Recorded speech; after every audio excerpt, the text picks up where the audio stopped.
79-0 score. Was the victory a preview of things to come for the Broncs, or could last week's domination be a precursor of tough times ahead for this year's young Broncs? Yes, on paper, the Broncs dominated in all three areas of the game, offense, defense, and special teams, but the starters only got 7 offensive snaps before being replaced with backups due to the blowout, and the coaching staff is worried about team stamina and building towards playing all 4 quarters. They are also looking to build on the good and improve the poor techniques that showed in last week's win. Tonight's contest brings a different challenge. The Thunder Basin Bolts, they are known for their grit and relentless play. They are hungry after losing on the road in their Week 1 matchup, dropping a game to Natrona County 17-7. Tonight they will try to improve their mark and prove that they can stand toe-to-toe with the best teams in the state. This is the kind of matchup that separates the good from the great, and our boys will need to dig deep to keep their streak alive as they are on the road for the first time this season. Get ready for the battle, folks. The stakes are high, the energy is going to be electric, and you won't want to miss a second of this action-packed night. Coming up on the First Federal Bank and Trust pregame show, we will take a look at this week's YO Preps Coaches Poll. We'll have Kevin Coyle's weekly matchup history report, and we will run down all of tonight's games in all 4 classes. We will also hear from head coach Jeff Maury as he will break down the X's and O's for us tonight. All that and more coming up on the First Federal Bank and Trust pregame show right here on 1410 KWYO 106.9 FM, also streaming on SheridanMedia.com. Celebrate Security State Bank's 95th anniversary with You Choose Rewards, where you can earn points towards great rewards every time you use your Security State Bank Visa debit card. The points can be redeemed for cash, travel, event tickets, gift cards from popular retailers, merchandise, and more. Stop by Security State Bank in Sheridan, Gillette, Orland, Graybull, or Basin and register your Security State Bank debit card to start earning You Choose Rewards today. Security State Bank, FDIC insured.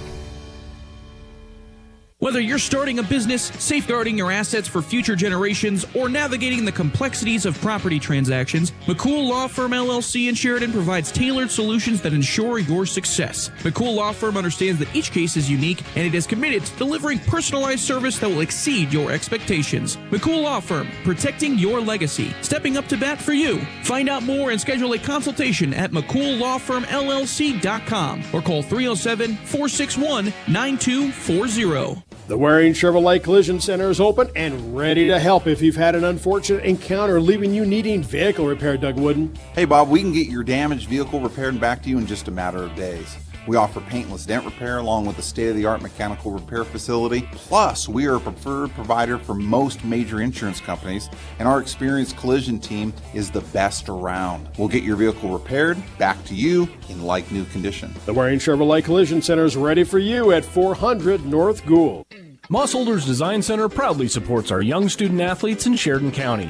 Being a member of a successful team takes determination, a strong work ethic, and great leadership. It's those qualities that have defined Moss Holders over the last 115 years in Sheridan.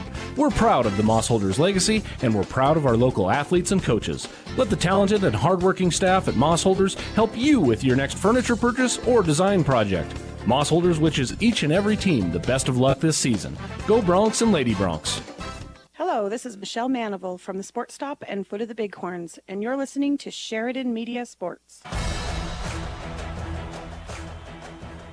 Welcome back to the First Federal Bank and Trust pregame show. As we get ready to go tonight, here is a look at this week's coaches and media polls as voted on by members of the coaches and media for YO Preps. In Class 4A, the Broncs, again, after their big win last week over Cheyenne South, remain in first place with 17 first-place votes. Cheyenne East is second. They come in with 13 second-place votes and some third and fourth in there as well. Natrona County is ranked third this week with Campbell County. They're the only team other than the Broncs that got a number one vote for this week. They come in fourth. And Rock Springs, with their big win over Cheyenne Central, they round out the top five. So Sheridan East, Natrona, Campbell County, and Rock Springs for the top 5 places in the 4A poll. Thunder Basin and Cheyenne Central did get votes in 4A. In Class 3A, Star Valley remains the number one team with Cody, Riverton, Powell, and Douglas rounding out the top 5. Evanston, Buffalo, Jackson, and Lander also got votes, but not enough to be in the top 5. In Class 2A, the Bighorn Rams, they had a scrimmage last week against the Natrona County sophomores, and they did a really good job, and they didn't do kicks or kickoffs or punts or anything like that, but they did come away with a victory in that scrimmage over the sophomores. They remained number 1 in Class 2A with 9 first-place votes, 6 second-place votes. Mountain View will be the number 2 ranked team this week. They had 5 first-place votes of their own. Lovell checks in at number 3. They had 4 first-place votes. And then the newcomer to 2A, the Warland Warriors, they got 1 first-place vote this week. They are sitting 4th with Cokeville rounding out the top 5. Lyman, Thermopolis, Moorcroft, Wheatland, Upton, Sundance, Kemmerer, Newcastle, and Pinedale also with votes on this week's poll. 1A 9-man has Lingle Fort Laramie number 1, Big Piney is 2, Pine Bluffs 3, Rocky Mountain number 4, and the 5th-ranked team is Southeast Cyclones. And in 1A 6-man, it's the Burlington Huskies. They are number 1, followed by Snake River, Riverside, Encampment, and Casper Christian. That's a look at your 4A polls and all the polls on this week's YO Preps football poll. When we return, we will hear from Kevin Coyle as he has done all the research on this week's local games, and he will give us the prep history report. Later, we will hear from head coach Jeff Maury as we continue right here on the First Federal Bank and Cusp pregame show on 1410 KWYO and 106.9 FM.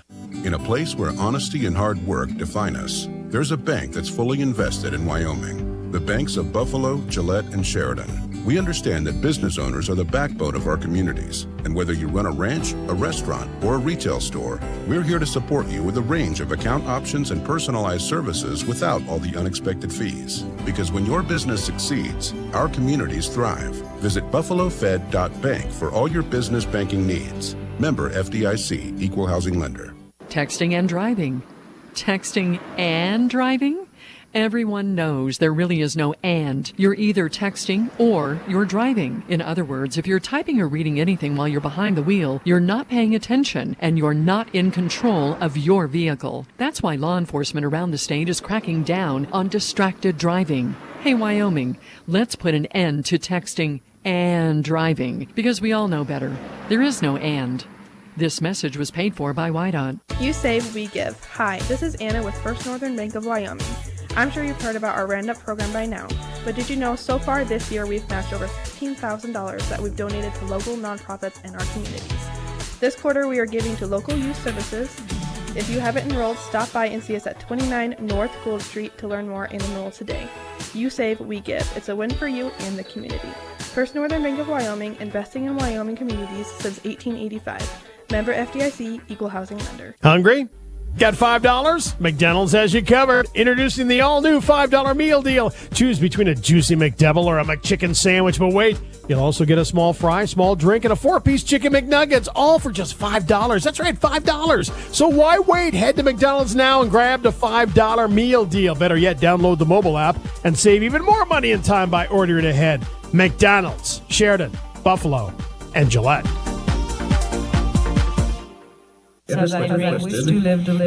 Would you like to hear people more clearly in noise? Hi, this is JT Kraft with EBA Hearing and Sound. Today's smart hearing aid technology can improve your ability to understand speech in noisy environments better than ever. These prescriptive medical devices have a 40-hour rechargeable battery life, they're waterproof, Bluetooth compatible, and more. Why struggle to hear? Get a hearing test and try a free hearing aid demo today. EBA Hearing and Sound, 674-8920. That's 674-8920. Have you been to the showroom at Thompson Master Masons? If you're thinking about doing a masonry project, you need to stop by and check it out. Thompson's is located on the corner of Broadway and 11th and Sheridan with a showroom full of brick and stone samples. They offer both man-made and natural stone. As a matter of fact, Thompson Master Masons has the widest selection of stone, block, and brick in town. Wholesale or retail, contact Thompson Master Masons. This is Patrick Johnson with Stifel Financial, and you're listening to Sheridan Media Sports. Welcome back to the First Federal Bank and Trust pregame show, where your Sheridan Broncs are getting ready to open the season tonight as they host the Cheyenne South Bison. Tonight's game will be the 14th meeting overall in this series between the Sheridan Broncs and the Cheyenne South Bison. The Broncs lead the all-time series 13 wins to no losses. The Broncs have outscored the Bison 713 to 111 in those matchups, where the Broncs are averaging 54.8 points a game while giving up just an average of 8.5 points per game. Tonight, Sheridan Media's Kevin Coyle has the history report for this week's Sheridan County teams.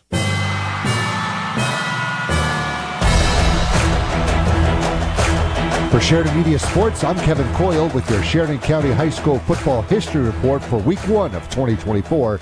Information courtesy Wyoming-football.com. For Sheridan at Thunder Basin, this game kicks off Friday at 6 p.m. Sheridan won the first meeting between the two teams in 2017, while Thunder Basin got their first win in 2018. Sheridan leads the series 8-2, including the postseason, and has won the last 6. As far as games at Thunder Basin go, Sheridan leads the series 4-1. Sheridan's longest winning streak versus Thunder Basin is the current 6-game streak that started in 2019, while Thunder Basin's longest winning streak versus Sheridan is one in 2018 and another one in 2019. Sheridan has shut out Thunder Basin one time in 2020, while Thunder Basin has never shut out Sheridan. Sheridan's largest margin of victory versus Thunder Basin is 55 in last year's semifinals, 62-7, while Thunder Basin's largest margin of victory versus Sheridan is 10 in 2018, 23-13. The most points that Sheridan has scored in a game versus Thunder Basin is 62 in last year's semifinals, 62-7, while the most points that Thunder Basin has scored in a game versus Sheridan is 37 in 2019, 37-30. The two teams have never had a game versus each other go to overtime. Last year's win by Sheridan in the semifinals remains as the worst loss in TB history, both in terms of most points allowed in a game and largest margin of defeat.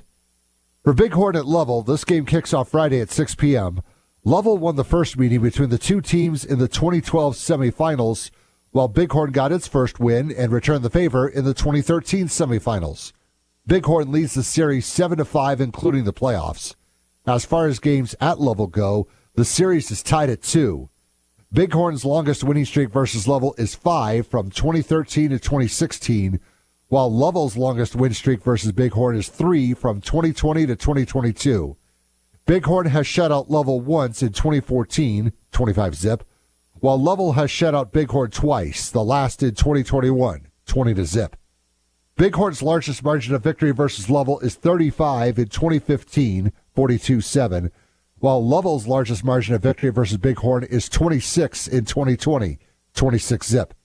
The most points that Bighorn has scored in a game versus Lovell is 49 in last year's quarterfinals, 49-28, while the most points that Lovell has scored in a game versus Bighorn is 33 in last year's regular season matchup, 33-27 in 2 overtimes. Last year was the first time the two teams have had a game versus each other go to overtime. Lovell won 33-27 in 2 overtimes. For Tongue River at Thermopolis, this game kicks off Friday at 6 p.m.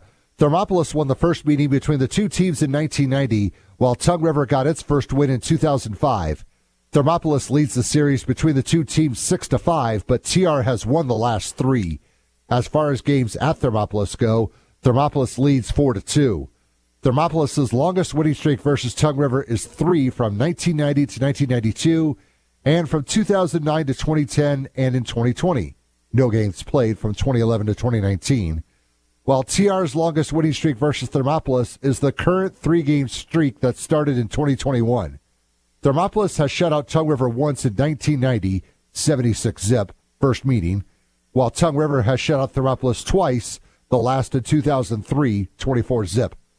Thermopolis' largest margin of victory versus Tongue River is 76 in 1990, 76-zip, while Tongue River's largest margin of victory versus Thermopolis is 49 in 2006, 49-zip. The most points that Thermopolis has scored in a game versus Tongue River is 76 in 1990, 76-zip, while the most points that Tongue River has scored in a game versus Thermopolis is 49 in 2006, 49-zip, and in 2022, 49-6. The two teams have never had a game versus each other go to overtime. Thermopolis' 76-zip win in 1990 remains as the worst loss in TR history in terms of most points allowed in a game and largest margin of defeat. With your Sheridan County High School Football History Report, I'm Kevin Coyle for Sheridan Media Sports. I'm Doug Hockett with Stiefel Investments, and you're listening to Sheridan Media Sports. Thanks a lot, Kevin, for the history report. Now we take a look at all the games going on around the state of Wyoming. Here is the high school football scoreboard. We will try to keep you updated as we go along all night, but this is how it shapes up for tonight. Campbell County will play at Cheyenne Central in Class 4A. That game is at 6 o'clock. Number 2, Cheyenne East at Cheyenne South. Laramie at Kelly Walsh. Natrona County will play at Rock Springs. And, of course, our Broncs playing right here at Thunder Basin High School. In Class 3A, it'll be the number 3 Wolverines of Riverton playing at number 2 Cody. Number 5 Douglas at Jackson. And Lander will be at Green River. In Class 2A, Burns will play at Lyman. They're playing this afternoon. The number 1 Bighorn Rams will play at the number 3 Level Bulldogs tonight, 6 o'clock. And the Tongue River Eagles will be playing at Thermopolis. That game also kicks off at 6 o'clock. In 1A 9-man, it's number 2 Big Piney playing at number 5 Southeast. Lusk will be at number 3 Rocky Mountain. Number 4 Pine Bluffs at Shoshone. Wind River at number 1 Lingle Fort Laramie. And Grable will play at Wright. In Class 1A 6-man, KC will be playing at Farson Eden. Number 3 Riverside at number 4 Encampment. Number 5, Casper Christian will play at Midwest tonight. In interclass games, 2A Newcastle at 3A Buffalo, 2A Pinedale at 3A Rollins, 3A Powell at 2A Worland, and 2A Wheatland at 3A Torrington. Out-of-state opponents, the Mountain View Buffaloes will be playing at home against Rich County, Utah. Cokeville will travel to West Jefferson, Idaho tonight. Preston, Idaho will play at Star Valley, and South Summit, Utah will play at Evanston. On Saturday, we've got a few games as well. In Class 1A 9-man, Wyoming Indian at Guernsey Sunrise. In 6-man, number 1 Burlington at number 2 Little Snake River. So a big game here in week 1. Hannah Elk Mountain will play at Hewlett, and DuBois at Tinsleep. Out-of-state opponents on Saturday, Holyoke, Colorado will play at 2A Glenrock tomorrow afternoon. And the only team who's not playing this week will be 2A, the Upton Sundance Patriots. When we come back, we will hear from head coach Jeff Maury and how the Broncs handled last week's blowout win and what the Broncs will see tonight in their matchup with Thunder Basin. You're listening to the First Federal Bank and Trust pregame show right here on 1410 KWYO, 106.9 FM, also streaming on SheridanMedia.com. Did you know Sheridan Motors is Sheridan's only locally owned and operated new vehicle dealership? That means when we thrive, Sheridan directly benefits. We're proud to support our hometown through sponsorships, good deeds, and excellent full-time jobs with benefits. Stop by your locally owned and operated Sheridan Motors to check out our incredible selection and find out what's coming soon.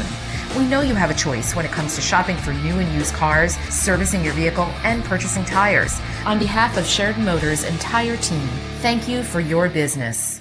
No shirt, no shoes, no problem. Online banking is fast and convenient with Sheridan Community Federal Credit Union. If you have a smartphone, you can do your banking from anywhere, including remote deposit. Just take a picture of your check and send it. It's that easy. And you'll instantly have access to the first $200 available and the rest shortly thereafter. Yep, banking is that easy with remote deposit at Sheridan Community Federal Credit Union. Member NCUA, Equal Housing Lender. The law offices of Chapman, Valdez, and Lansing has offices in Sheridan and Casper ready to protect the freedoms and rights of the citizens of Wyoming. Michael Lansing, McCole Soto, and Wade McCool provide competent local legal counsel focused on small businesses, real estate transactions, guardianships, employee protections, and personal injury. Michael, McCole, and Wade will aggressively, timely, and ethically protect your rights 24/7. Proud to support all local youth activities. Need screen printed and embroidered items? Well, whatever you need, Kilpatrick Creations is the go-to local company for these types of items. If it's screen printed or stitched, we are the ones to help you. Give us a call first. We're here to help you and want to help you with your imprinted garment or accessory needs. We've been in the business and serving Sheridan County for over 20 years. We have the experience, talent, and selection of goods that allows us to help you promote your business, club, or event in the best, most affordable way possible. Come see Kilpatrick Creations for all your screen printed or embroidered needs. Do you have family coming to town and not enough room in your home to accommodate them? Book them a room at the Candlewood Suites in Sheridan. They'll enjoy features like fully equipped kitchens that include a microwave, full-sized refrigerator, dishwasher, stovetop, even pots and pans, and free guest laundry. Did I mention the outstanding views of the Bighorns? Book your reservation with the Candlewood Suites and relax knowing they'll feel right at home. Call the Candlewood Suites 307-675-2100. Mossholders Design Center proudly supports our young student athletes in Sheridan County. Being a member of a successful team takes determination, a strong work ethic, and great leadership. It's those qualities that have defined Mossholders over the last 115 years in Sheridan.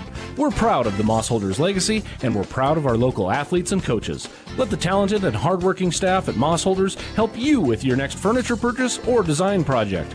Mossholders wishes each and every team the best of luck this season. Go Broncs and Lady Broncs.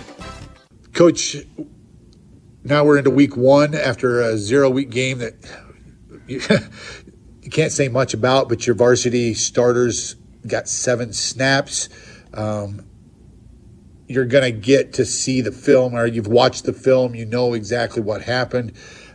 Some good things came out of it, but just don't get to see a lot of what is capable out of this team. Yeah, in week one, we came out and we started hot, and the score got going pretty quickly, and we were up pretty good. And so with the starters on our offensive side didn't get many snaps. I think 7 snaps total for our starting backfield and receivers and quarterback. And so not a lot of game film, which we'd like to see, but we did have the opportunity to get a lot of young guys in there, get some game experience, and hopefully that pays off in the long run when we get lots of depth. That we're going to need it. In football, people get injured, something happens, and so we've got to have young guys ready to go. And I thought it was a good thing for those young guys to build their confidence and get out there on a Friday night. In a game that's 79-0, how do you keep your kids motivated and keep them going towards, because now, like we talked on Friday night after the game, you see that the next 3 weeks are tough. You've got Thunder Basin, Natrona, and East, who are, like we said, typically the other 3 semifinals teams, and you get those in 3 consecutive weeks, and it all starts tonight here with Thunder Basin. But the kids can't expect to just what happened on last Friday night to happen anymore. Yeah, last Friday night I thought they did a good job of staying in tune with the game throughout the game, and it was neat. I think we had 10 different guys score touchdowns that night, and so many of those guys, I think 7 of them, it was their first touchdown in a varsity football game, and so there's a lot of excitement in that. And we had some seniors that hadn't scored before, some juniors, and then some sophomores for their first varsity game and got in the end zone, and so there was a lot of excitement in that. And now as we get into 4-quarter games like Thunder Basin will be tonight, I don't think it'll be hard to keep our sideline in it. I think it's a matter of not getting too high and not getting too lows and riding that emotional roller coaster. Where last Friday we were pretty high the whole night, some things are going to go wrong tonight. Thunder Basin is going to give us their best shot, and we've got to be able to stand in there, take it, and then deliver a blow. And so we've got to be able to not ride that emotional roller coaster and just stay consistent and have positive energy the whole time. Those kids that only got 7 snaps but were on the sideline helping the younger kids know their assignments, do what what you guys are teaching throughout the week. How do you now take that, what they're doing, and move it into tonight's game? Yeah, we've broken down, not only last week's game, but we break down practice. We film that, and our young guys have been given a great look. We've been trying to mimic Thunder Basin's offense and defense, although we won't do it to the degree they will. We try to do the best we can with it, and we use that film to really break down in practice as well. And so we'll meet with our guys throughout the week, and we break down the specific blocking schemes we're trying to accomplish, the routes we're trying to run, and the spaces we're trying to attack. And so we really try to take the X's and O's into the classroom a little bit throughout the week and get better at it so that we can come out here and execute it on Friday nights. We talked a lot about team speed last week in the pregame show, and you saw some of that team speed Friday night. And I know that Cheyenne South didn't put up much resistance, but were you happy with the effort that the kids gave when they were in the game and the speed that you saw. Yeah, I really was. And some of our stuff, it wasn't blocked perfectly, but our guys were able to make cuts or have the speed to get around the edge when necessary. And so, yeah, we saw some guys, each one of our running backs in the first rotation, they're able to get the ball, hands on the ball once or twice and score the ball. And so I was pleased with the way they're attacking downhill and looking for vertical creases as soon as we could. Our return game, punt return, kick return, you saw Carson Chase with a punt return, Breck Reed's out in front blocking. Chance Morris, I think his best play, he's a speedster from track. Wasn't when he was with the ball. It was him blocking. Kelton Crow gets out in the open, and Chance Morris accelerates to get in front of him and make a touchdown block. And so the speed is definitely there. We've got to continue to capitalize on that, and it'll be more equivalent tonight than it was last week for sure. Thunder Basin's going to have some guys that can run with us, but I still think we could have an advantage in that area if we play our cards right. So we've talked a little bit about the positives from the outcome of last week. What are some of the things you want to work on that you've been working on this week in practice that maybe you saw in film, tendencies and stuff that maybe you guys weren't pleased with? Coach Reiser, the first thing he'll say about the offensive line, and Coach Smith would echo it on the defensive line, is our pad level is too high. We're playing 6 foot when we need to be playing at 5'6". Our hips got to be lower. We got to be able to deliver blow, and we got to be able to maintain our ground better on the offensive and defensive line. At the linebacker and defensive back level, eyes out of backfield. We got to read our keys and make sure our eyes are on the proper keys. A lot of times we get eyes in the backfield and we're watching it like we are from the stands, and then we're reading false poles and things like that. We've got to read our keys and make sure we're tuned into what our job is and not just watching the ball. Offensively, our communication, blocking specifically wasn't superb. Many times we have 2 or 3 guys going to the same man, and we weren't communicating on getting a hat on a hat. And so really got to shore that up. And then lastly, I'd say conditioning wise, we did not play a 4-quarter game, and they played 4 quarters last week. First week of the year, it's always hard when it's hot. We get cramping and we're not in great condition. Well, we didn't have that last week. And so this week it's going to be really, really critical that our guys are hydrated so we're not battling cramps in the 4th quarter. We've got to be making sure that we're rotating throughout the games early in the 1st and 2nd quarter so that we can be fresh in the 4th. So now let's turn our attention to Thunder Basin. You've got to see what they did. Obviously, they got beat on the road at Natrona.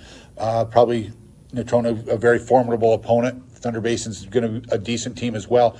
What'd you see from them that might throw a wrinkle in things for the Broncs tonight? Yeah, Thunder Basin's always a good team. Trent Pakula does a great job with his staff over there. They got a very veteran football staff, and they put their guys in good positions to play.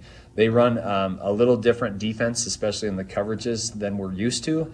And so that always adds a little bit of a wrinkle on our offensive day this week. We struggled to adjust to those coverages in our pass routes. And so we've got to do a better job tonight than we did early in the week on understanding where to be and where the ball's got to go.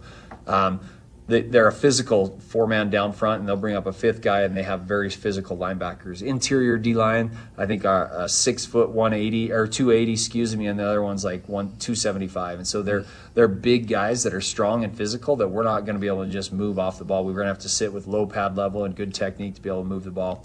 And the same thing offensively, they're a powerful football team. I think that they threw the ball 21 times, completed 13 of them, but they're a run-first team. Quarterback is very athletic. He rushed for almost 100 yards last week and had the lone score for Thunder Basin against Natrona. And they're a physical running downhill team. And so we've really got to make sure that we're gap sound on defense and we're tackling low, making sure we're getting on their legs because they're big and strong.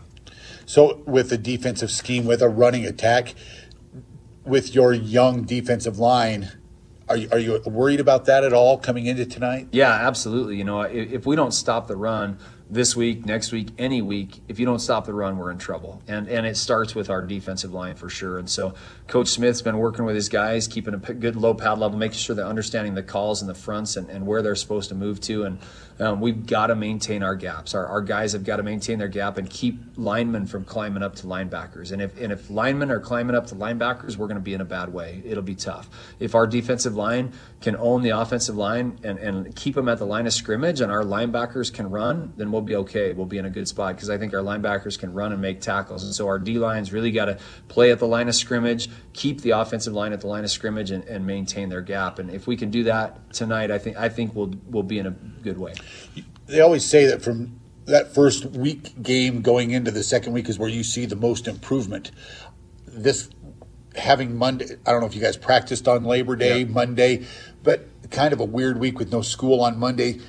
You feel like you try to get the team the same reps all week long? Yeah, we kept a consistent schedule. So we did practice on Monday on Labor Day, and we did our normal scout and kind of get our guys ready for Thunder Basin, transition from South and get ready for Thunder Basin. Tuesdays offense, Wednesdays defense, Thursdays a pregame, and then game day on Friday. And so we try to keep it really consistent and try to keep the same number of reps. And it was hot on Monday and Tuesday, and so we had to adjust a little bit there. But overall, really consistent week. We try to stay that way throughout all 12 weeks, hopefully 12 weeks, so that our guys are prepared. One final thing with what's going to happen here tonight kind of sets you up for those next two tough games. You just got to get better each week. Thunder Basin tonight, then you have Natrona, then East. I know you don't look forward, and you don't want your guys to look forward to those games, but what happens here tonight was really going to hopefully build towards that. Yeah, that's one thing in 4A, Shane, is that every game's a conference game, and every game has bearing on those seedings into playoffs. And as we've seen, over the last 15 years, those seedings, if you can get those 1-2 seeds and you get to play first couple rounds at home, those are huge advantage. It's not very often that you get a 3 or a 4 playing into that Week 12 game. And so this is a big matchup. Thunder Basin right now is a team that is perennial semifinal or finalist team. We've seen them a lot in November, and so it's a great time to match up with them now and find out kind of where we stack amongst everybody else, because I can guarantee Thunder Basin's a team that's going to be there in the end. They're going to be there in the playoffs, and they're going to be battling for that home field advantage with us. And so it's a great opportunity for our team to take a step in the right direction and give ourselves a shot. Well, we'll talk to you after the game. Thanks, Shane. Have you been in to see Sheridan WYO Sports Cards yet? It's the spot to get your hands on incredible sports cards and memorabilia. Sheridan's premier spot for buying cards. All major sports cards, including fighting, wrestling, Pokemon, and even racing. These guys have hobby boxes for the serious collectors and packs for those getting started. Graded slabs from PSA, SGC, and if you have a big card to grade, talk to the guys to have your card submitted to PSA. Family friendly and located inside Sheridan Stationery Books and Gifts, 535 North Main, open 7 days a week. In a world full of pipes, they existed for over 100 years, getting to the source of humanity's plumbing problems. Now, in a toilet somewhere in the city, a terrible evil has been released. One man, one mission, one chance, and this time, it's for real. For showtimes and plumbing, call A+ Plumbers and Appliance Repair, 672-9454. First Federal Bank and Trust presents Dining for a Cause at the Warehouse Gastropub, Monday, September 23rd from 5 p.m. to 9 p.m. Our goal is to support local restaurants and nonprofits. On September 23rd, let's support the incredible work of the Hub on Smith and help them celebrate 50 years in Sheridan County. First Federal will match the restaurant's proceeds from that day up to $10,000. Come dine for a cause on Monday, September 23rd from 5 p.m. to 9 p.m. with proceeds benefiting the Hub on Smith. Dining for a Cause presented by First Federal Bank and Trust. Your kids are grown and out of the house, but now your aging parents are needing some help. Does this sound familiar? Hi, this is Mandolin Meyer with Hospital Pharmacy West. Keeping track of medications can be confusing. Dosage, frequency, and what about that new prescription? At Hospital Pharmacy West, we'll answer your questions and help you keep it all straight. Visit your hometown pharmacist at Hospital Pharmacy West. Hometown pharmacy, hometown care at Hospital Pharmacy West. Hi, this is Brent Wolf with Sheridan Motors, and you're listening to Sheridan Media Sports.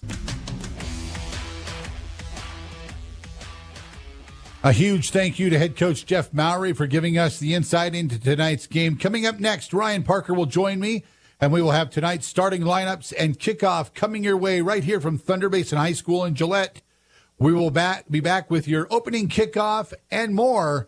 You're listening to the First Federal Bank and Trust pregame show right here on 1410 KWYO and 106.9 FM, also streaming live at SheridanMedia.com. Hi, this is Nicole Christensen with First Bank of Wyoming. Making smart financial decisions for your future is important. That's why First Bank of Wyoming offers a large range of deposit products to meet your financial needs. Whether you're interested in CDs, savings, checking, or money market accounts, we'll make sure your finances are safe, secure, and FDIC insured up to the allowable limits. We also provide a variety of banking services such as online and mobile banking, bill pay, and more. Find financial security at First Bank of Wyoming. First Bank of Wyoming, Division of Glacier Bank, member FDIC. Hi, this is Alicia Carroll with ERA Carroll Realty, reminding you to drive carefully with school back in session. Watch for those school bus lights and those peak times when people are picking up kids. And remember to watch for kids around bus stops. It's also fall sports season, so be aware of practice and event traffic too. Have a great school year. ERA Carroll Realty. We're about more than real estate. We're about family, friendship, and community. Ready to hit the court? Sign up now for women's volleyball leagues with the Sheridan Rec District. Whether you're looking to join women's Division A or B, there's a spot for you. Don't have a team? No problem. Attend the managers meeting on Thursday, October 3rd at 6 p.m. in the Sheridan Junior High School cafeteria to get connected. Learn more and register online at SheridanRecreation.com under the Programs tab. Call 674-6421 or stop by the Sheridan Rec District office at Thornrider Park.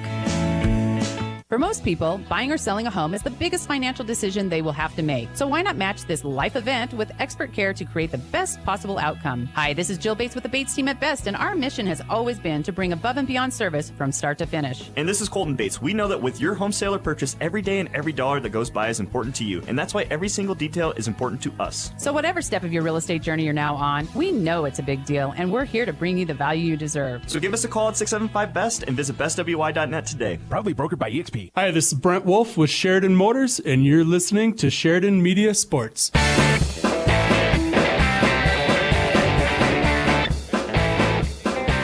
Welcome to Thunder Basin High School here in Gillette. Shane Parker and Ryan Parker alongside as we get ready to bring you all the live action here as the Broncs get ready to take on Thunder Basin High School. And Ryan, really, we can't say much about what took place last week because the Broncs offensive starters got 7 offensive snaps and they scored on 5 or 6 of those plays. And really, they never saw the field after the first 2 or 3 minutes of that ball game. And so they're untested. We don't know what we're going to see out of this Bronc football team against a real opponent. Correct. I think that I'm excited to see what the Broncs can do. Hopefully they get to play 4 quarters. But like you said, Thunder Basin going to give them their best effort, and we'll see what happens. It's a game last week where the Broncs won that thing 79-0, and you think, well, what in the heck happened? But when you're playing a team like Cheyenne South, things go south real quickly for the opponent because they're not to the level of the other 4A schools, and it's not. You don't mean to be mean when you say that.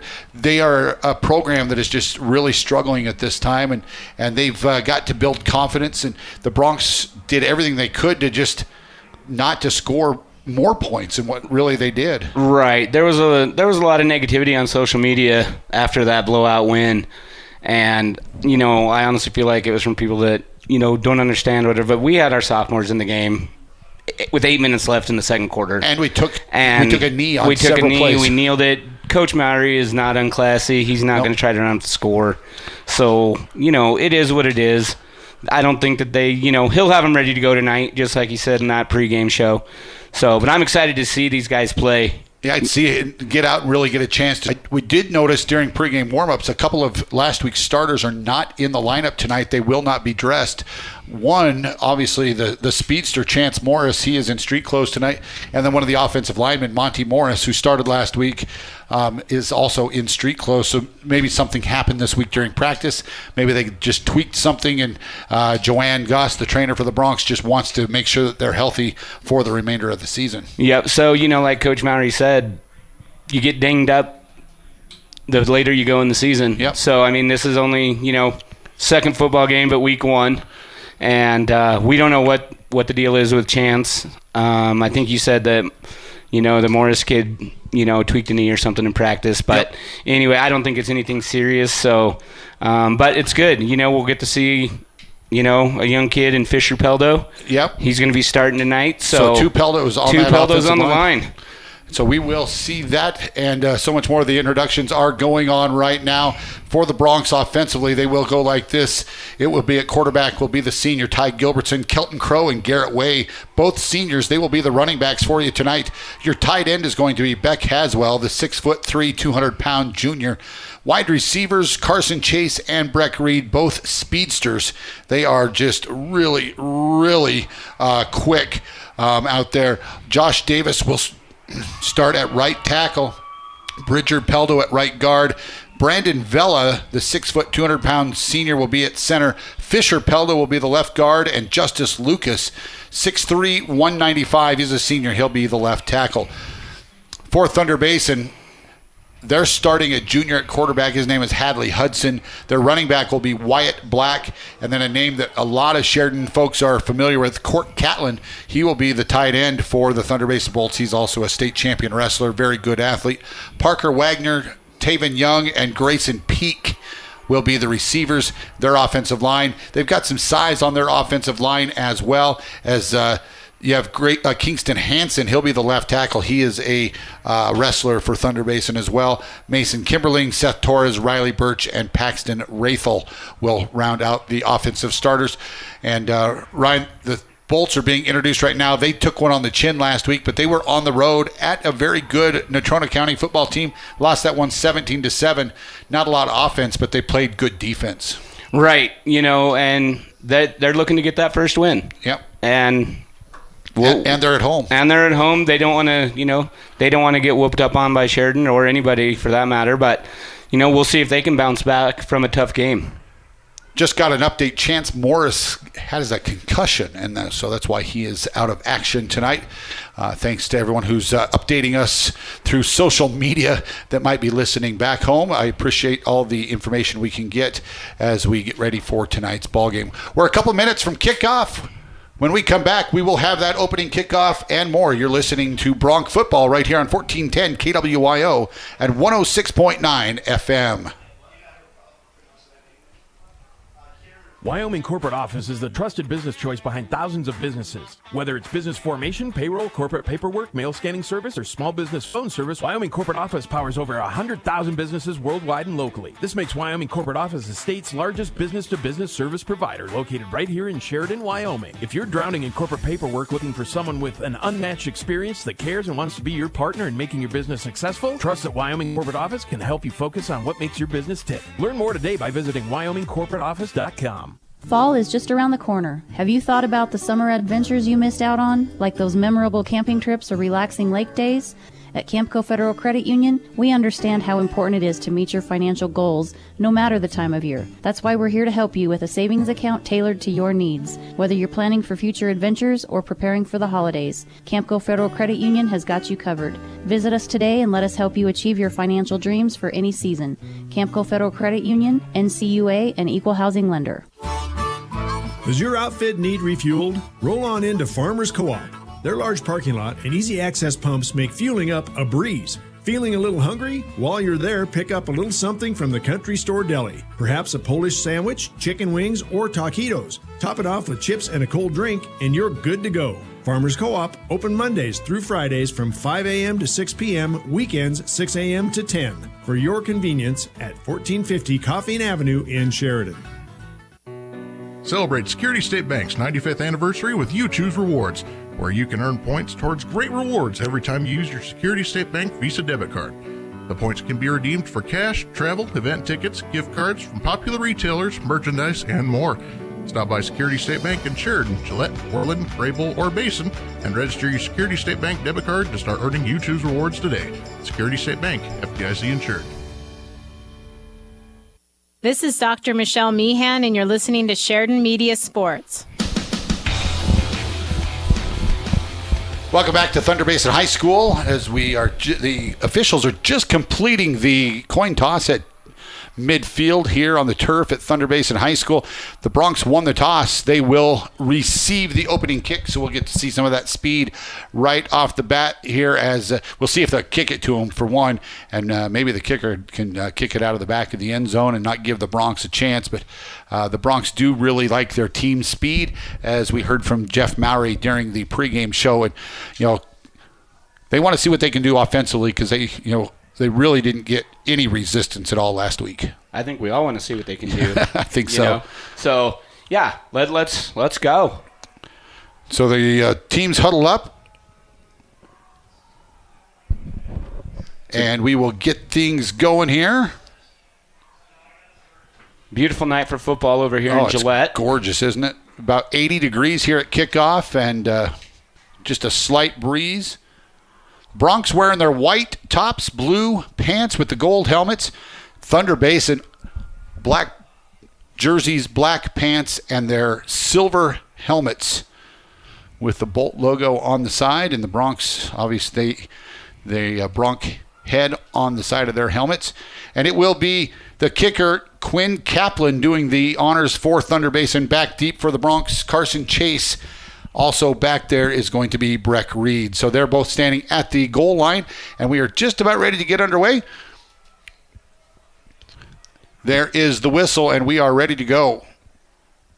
And the Broncs will be going left to right on your radio dial here in this first quarter.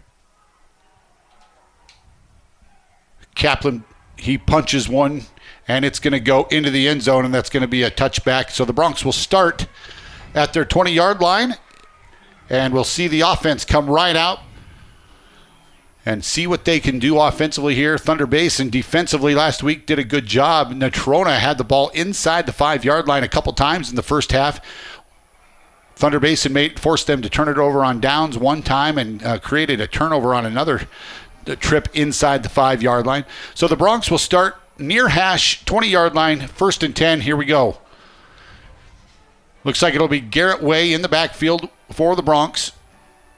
4 receivers in the set. Ty looks to the sideline, gets the signal in. It'll be Breck Reed and Kelton Crow to the near side here. Ty, he'll send Crow in motion. Fake to give. He'll keep it right up the middle. Ty's got 5, 7, almost to the 30-yard line. They'll knock him down at the 28, a pickup of 8 yards on first down. He just read that play. The hole opened up, and he pulled the ball and took it. Yep. That was a good read on his part. So now 3 receivers to the far side. Trips to the right. A sole receiver. That's Breck Reed to the right. Kelton Crow in the backfield. Gilbertson in the pistol, calls for it. The pass going to be caught by Breck Reed. He's out across the 40 and driven out of bounds at about the 42, 43-yard line. That's a Bronc first down. That's good for almost 12 yards. And the Broncs pick up the initial first down of this ball game. I liked how Ty didn't press. He just took what the defense gave him, and Breck made a play and picked up 12. Yeah, Breck just ran a little out pattern, just 5 yards and out, was able to catch it, turn up field, and then was driven out of bounds. 11:09 remaining here in the first quarter. Broncs first offensive possession as they approach their own 45-yard line. This time they'll send Way in motion. A high snap is going to be taken by Gilbertson. He breaks it into the secondary. He's across the 50, the 40, down to the 31, 32-yard line. Another big run for Ty Gilbertson. I think that was a broken play. I think they really wanted to get it to Garrett Way, but the snap was high. The timing was off. So Ty just corralled it and there was a hole there for him. So the Broncs pick up another first down, 1st and 10 from the 31-yard line. I don't think Ty's the fastest one on the team, but boy, he showed some wheels right there. He broke through that initial, like where the linebackers line up, and broke into the secondary and had a lot of green grass in front of him. Trips to the right. Breck Reed, solo receiver to the left.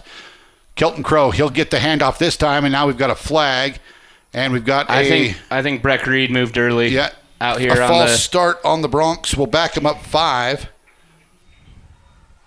And that's the one thing that will drive coaches absolutely crazy. You've got a great drive going, and it's just a little ticky-tack penalty puts negative yards on the drive. So it will be 1st and 15 now for the Broncs. Again, Reed will come to the near side. That's the short side of the field. Garrett Way lined up in the slot with 2 backs. It looks like Keegan Rager. He'll line up almost in that tight end spot on the far side with Crow. Way's going to come in motion. He'll get the handoff on the jet sweep, and he'll break 1 tackle. He's across the 30 to the 20 and tackled inside the 20-yard line at about the 16. Maybe the 7. They're going to say the 16. That's enough for another Bronc first down. Good speed by Garrett Way. Boy, and we saw it last week. He puts his foot in the ground and turns upfield, and like a bolt, he was gone. Right. Yep. Coach Maury said that they've got the speed. If they can hit that corner, they'll pick up big chunks of yards. So the Bronc offense moving the ball pretty easy here on their first offensive drive. Gilbertson again calls for the ball. He'll swing it out to Carson Chase. Carson gets 1 block. He'll inside the 10, and he's going to be stood up and keeps his feet going inside the 5 and tackled right just inside the 5-yard line. It'll be Bronc 1st and goal for the Broncs inside the 5-yard line. Nice job, Carson Chase. Just kept those feet driving, got a little help, a little push from behind. I was going to say, but he wouldn't go down. So Keegan Rager checks in this time again with Garrett Way as well. Breck Reed's going to come to the near side. So Ty Gilbertson's 2 for 2 passing the ball here. He wants to go quickly. Oh, it's going to be Kelton Crow from the Wildcat. He'll take it. He'll dive into the hole, and he's driven into the end zone. Touchdown, Broncs. Kelton Crow from the Wildcat. And the Broncs are on the scoreboard. 9:07 left here in the first quarter. Kelton Crow from 5 yards out for the Bronc touchdown. Not a lot of resistance by the Thunder Basin defense on that drive. Not at all. And I feel like we've seen that play before by the same number 5 a couple years ago. Yes. And a lot of number 3 last year. Right. Ty Gilbertson struggled just a little bit at practice yesterday on his extra points. In fact, I heard that he missed 5 or 6 in a row and was just beating himself up, so we'll see how this one goes. The holder is Breck Reed. The snap is good. The hold is good. The kick is up, and it is right down the middle. So with 9:07 left here in the first quarter, it's the Broncs 7. Thunder Basin gets the ball when we come back. You're listening to Sheridan Bronc Football on 1410 KWYO 106.9 FM and streaming at SheridanMedia.com. Whether you're starting a business, safeguarding your assets for future generations, or navigating the complexities of property transactions, McCool Law Firm LLC in Sheridan provides tailored solutions that ensure your success. McCool Law Firm understands that each case is unique, and it is committed to delivering personalized service that will exceed your expectations. McCool Law Firm, protecting your legacy, stepping up to bat for you. Find out more and schedule a consultation at McCoolLawFirmLLC.com or call 307-461-9240. This is Terry Winnup with Sheridan Physical Therapy, and you're listening to Sheridan Media Sports. Well, what a drive by the Sheridan Broncs. A little bit of everything. We saw some sweeps. We saw a couple flare passes out to the flat, and we saw a lot of long runs by the Broncs. And Kelton Crow takes a direct snap in the Wildcat formation and is pushed across the goal line for the Broncs' initial touchdown of this ballgame. They lead at 7-0 here with 9:07 left. And looks like Beck Haswell is going to do the kickoffs here. He's got the ball teed up at the 40. Back deep for Thunder Basin is Grayson Peak and Taven Young for the Bolts. So Beck Haswell looks like he's going to do the kickoffs here tonight, at least initially. And so Haswell, he'll put the foot to the ball, and it will be driven into the end zone. That's going to be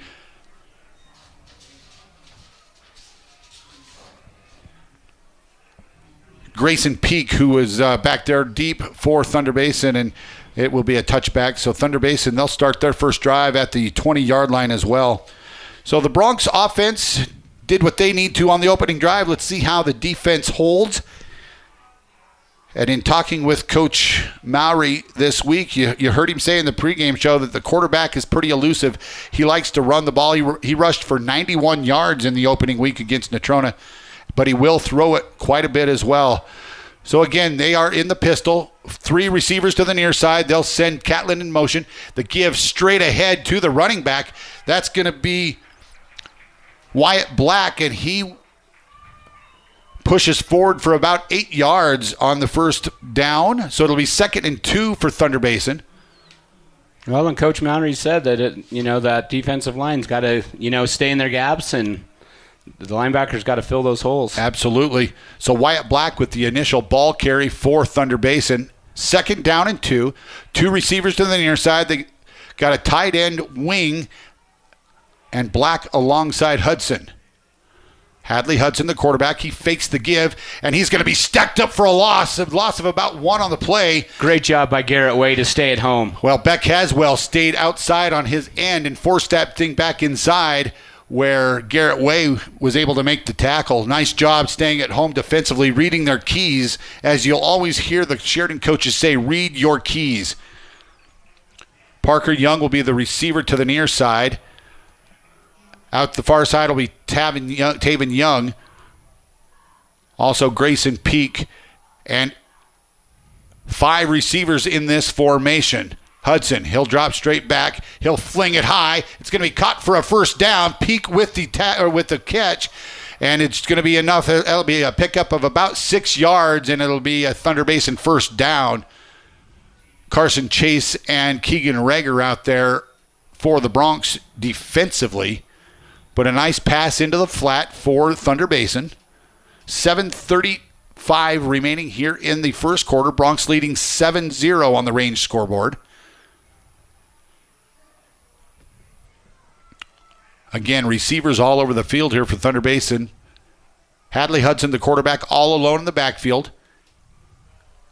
4 receivers to the near side. He drops straight back. He's looking downfield. He's got a man wide open, and it's caught. No, it's going to be incomplete. Wow, Grayson Peak had it in his hands. He kind of bobbled it. It got put up in the air. He had one more chance at it, and it was just out of his reach. So it'll be 2nd and 10. Boy, Peak got behind the Bronc defenders. He was wide open. I was just going to say he got behind him, and he should have caught that ball. That would have been a touchdown for the Bolts. Andrew Stewart back deep for the Broncs.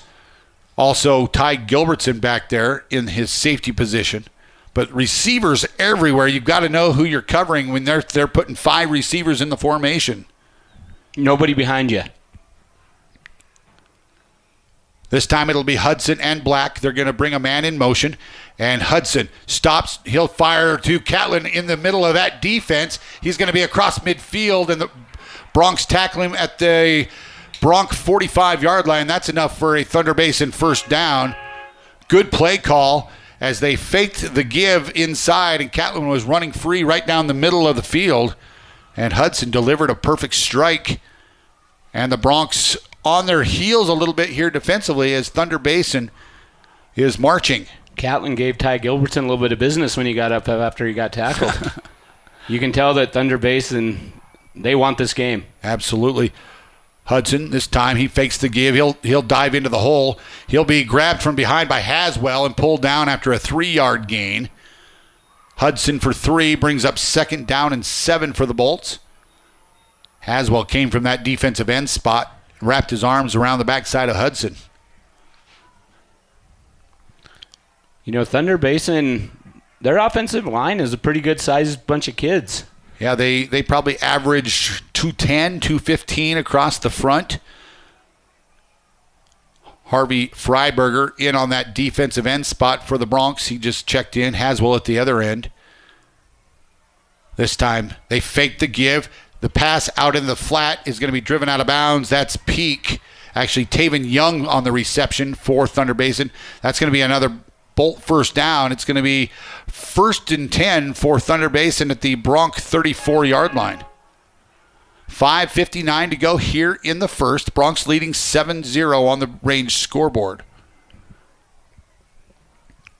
Thunder Basin's putting together a pretty nice drive at this point. So they're mixing it up very well. Yep, mixing it up. Hudson finally got the play in from the sideline. They come one receiver to the far left side, 3 receivers here to the near side. Black lined up. Now they're going to put Catlin in motion. The give is to Black straight ahead. He's in, and there's a fumble, and Breck Reed comes up with it at the 20-yard line. And the Broncs will take over on offense. The fumble by the running back, Wyatt Black, forces, I don't know who reached in and forced that fumble, but Breck Reed. He was Johnny on the spot. I mean, it rolled right to him. Yeah, pounced on it right at the 20-yard line. So this is exactly where the Broncs started their first drive, at the 20, and the Broncs, they thwart the Thunder Basin drive. Bend but don't break, right? That's right. So 5:54. Let's see if the Broncs can put together another strong drive here. 3 receivers in the formation. Kelton Crow flanked to Gilbertson's side.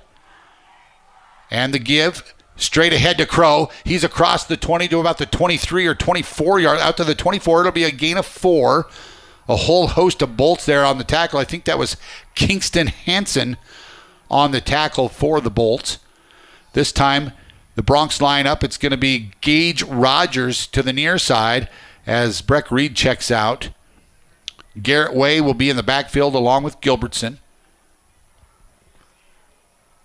Kelton Crow in that, I don't know what you call that, kind of the flanker spot. Gilbertson drops straight back, right through the hands of Crow. Boy, he had it. It was right in the hands. A good ball by Gilbertson, right through the hands, incomplete. It'll bring up 3rd down and 6 now for the Broncs. This will be their first 3rd down of the quarter. Might be their first 3rd down of the year. It might be. Checking in now, Andrew Stewart's going to come in on offense. Also, Carson Chase back in. So 3 receivers to the far side. And Ryan Taylor, I think, is to the near side here. Drop back. It's actually Gage Rogers and an interception. The ball was deflected and off of Rogers and intercepted by Ryder Del Toro, and that's going to set up Thunder Basin with great field position. He was rushed out of bounds at about the 12-yard line. Actually, that's going to be the 17. The 17-yard line. Thunder Basin gets the ball back as the Broncs turn it over on the interception. Not Ty Gilbertson's fault, off of Gage Rogers right into the hands of Del Toro. So the offense for Thunder Basin comes back out, and they're unfortunately that interception will be charged to Gilbertson, though. Yep, and they're in prime position now to punch one in. We just gave him the momentum back. Hadley, the give to Black straight up the middle, and he's tackled by Kelton Crow at about the 10, make it the 9-yard line. So it'll be 2nd down and 1 for the Bolts. Black got that give straight ahead. Big hole by the offensive line. Linebackers not. The Bronc defensive line has got to engage those offensive linemen so the linebackers can fill, because if those offensive linemen are getting to that second level where the linebackers are, that means a good running game for the opponent. Catlin in motion. The give to Black. He's trying to get to the edge. He will not get there. He will have enough for the first down, as he's going to get to the 5-yard line. But it looked like it was going to open up for the touchdown, but the Bronc defense did crash. That team speed kind of showed. So 1st and goal now for Thunder Basin at the 5 with 5 minutes remaining here in the first. Hadley, Hudson waiting for the signal in from the sidelines. Grayson Peak will be to the far side, along with Taven Young. Parker Wagner, the receiver, to the near side.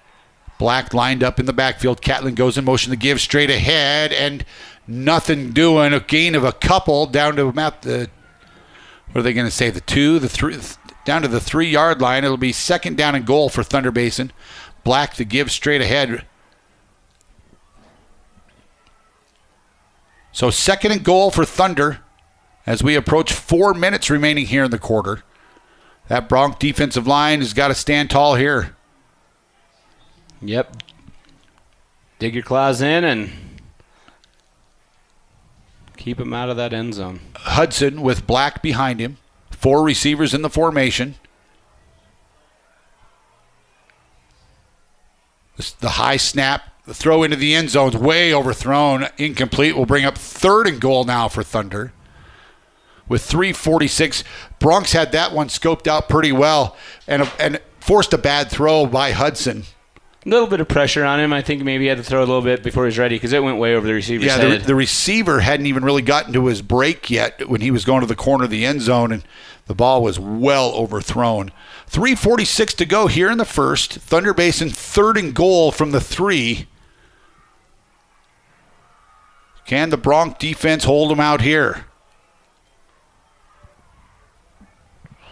Hudson, all alone in the backfield, 5 receivers in the formation. He'll bring Black across the formation. He'll fake it, keep it himself, and he's going to be held out of the end zone. It'll be 4th and goal at the 1. Good job by the Broncs to stand up Hudson and knock him back right about, I don't know if it's the 1 or 2 yard line. Looks like they're going to put it on the 1, and we'll see if Thunder will go for it. Looks like they will go for it here. 4th and goal on the 1. What do you got to lose? Right. Even if you don't get it, you force the Broncs to go 99 yards, 98 yards. So 4th and goal. We'll see if they're going to call a timeout. Looks like they're going to have a countdown, and looks like it's Thunder Basin. They're just waiting for the back judge to start counting, and then they'll call the timeout. And they will. Thunder Basin takes a timeout. 4th and goal when we come back. You're listening to Bronc Football on 1410 KWYO, 106.9 FM. The Waring Chevrolet Collision Center is open and ready to help if you've had an unfortunate encounter leaving you needing vehicle repair, Doug Wooden. Hey, Bob, we can get your damaged vehicle repaired and back to you in just a matter of days. We offer paintless dent repair along with a state-of-the-art mechanical repair facility. Plus, we are a preferred provider for most major insurance companies, and our experienced collision team is the best around. We'll get your vehicle repaired, back to you in like-new condition. The Waring Chevrolet Collision Center is ready for you at 400 North Gould. Hi, this is DJ Dearcorn, First Federal Bank and Trust, and you are listening to Sheridan Media Sports. Welcome back to Thunder Basin High School Bronc football here on 1410 KWYO, 106.9 FM. And hopefully you're watching along back in Sheridan on SheridanMedia.com as we go to a 4th down play. It'll be 4th and goal from just outside the 1 yard line. Thunder Basin has the ball, and the Broncs have done a good job digging in defensively here.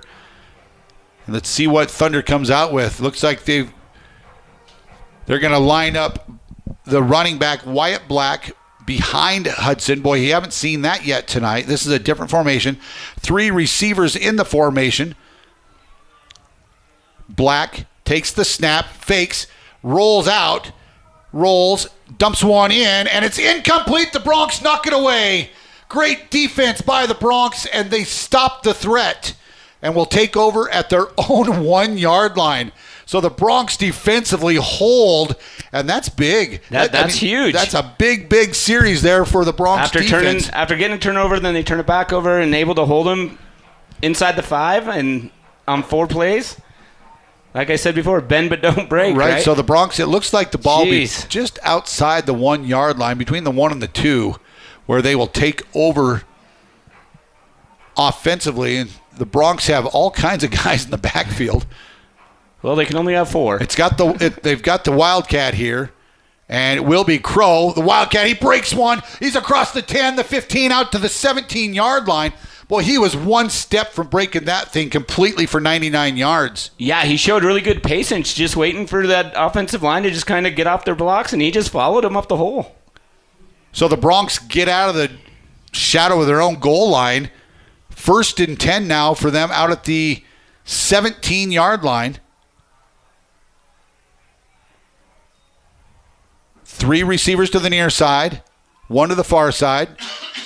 Garrett Way in the backfield. Quick slant out to, Gage Rogers just dropped another pass on the near side, or on the far sideline, and that one was it could have been intercepted again. Off his hands and near the defender. 2:33 to go. Just an incomplete pass. 2nd down and 10 for the Broncs. Haswell, Chase, and Rudy Green now to the near side. Breck Reed to the far side. Gilbertson calls for the ball, steps back, and he's under pressure. He rolls out, looks downfield, and it's going to be bounced off the turf, and it'll bring up third down. That was kind of a bad play all along. Is the offensive Court line. Catlin got some pressure on Gilbertson, and he had to scramble and threw it away. He was looking for Breck Reed out there, but he threw it in the feet, and so it'll be 3rd and 10 now for the Broncs from their 17-yard line. Again, 4 receivers, 1 running back, Gilbertson. He'll drop straight back.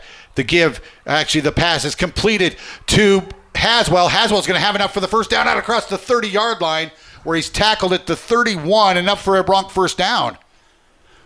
Pass it to the outside, and then he just cut it right back to the inside, and there was no one there. Almost a little, kind of a type of screen pass there. Yeah. A flare out to the tight end, Beck Haswell, and he just cut it right up the middle of the formation there and picked up enough for the first down. 2:09 and counting here in the first quarter. Broncs 1st and 10 at their own 31. Gilbertson drops straight back the pass. Again, off the hands of Haswell. Incomplete. It'll bring up 2nd and 10. It was the same exact play that time. Well, I think the Broncs are running the ball well. They need to stick with it. Throwing the ball is fine, but stick to your bread and butter. Right. You've seen some drops and tips and stuff by these receivers. Keegan Rager now in the ball game in the backfield along with Kelton Crow.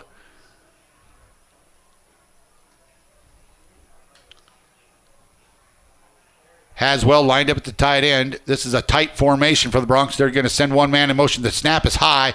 Garrett Wade gets away from one man. He'll have to cut it up, and he's going to... Boy, stay on his feet across the 35, now down to the 40-yard line.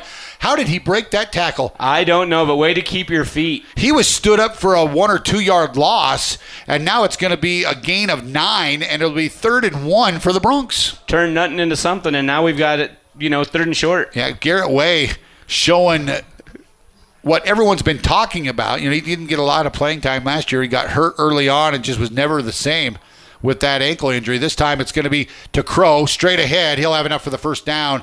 And the Broncs, from the Wildcat position, Crow took the carry to the 44-yard line as they approach midfield here with 1:15 to go in the first quarter.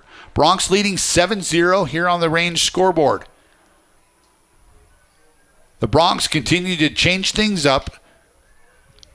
You have Way and Crow both in the backfield for the Broncs. Gilbertson gets the signals in from the sideline. Takes the snap, and we've got a flag at the snap. The quarterback, Gilbertson, kept it to midfield, but we've got a flag, and that'll either be somebody lined up in the neutral zone or an illegal formation of some sort for the Broncs.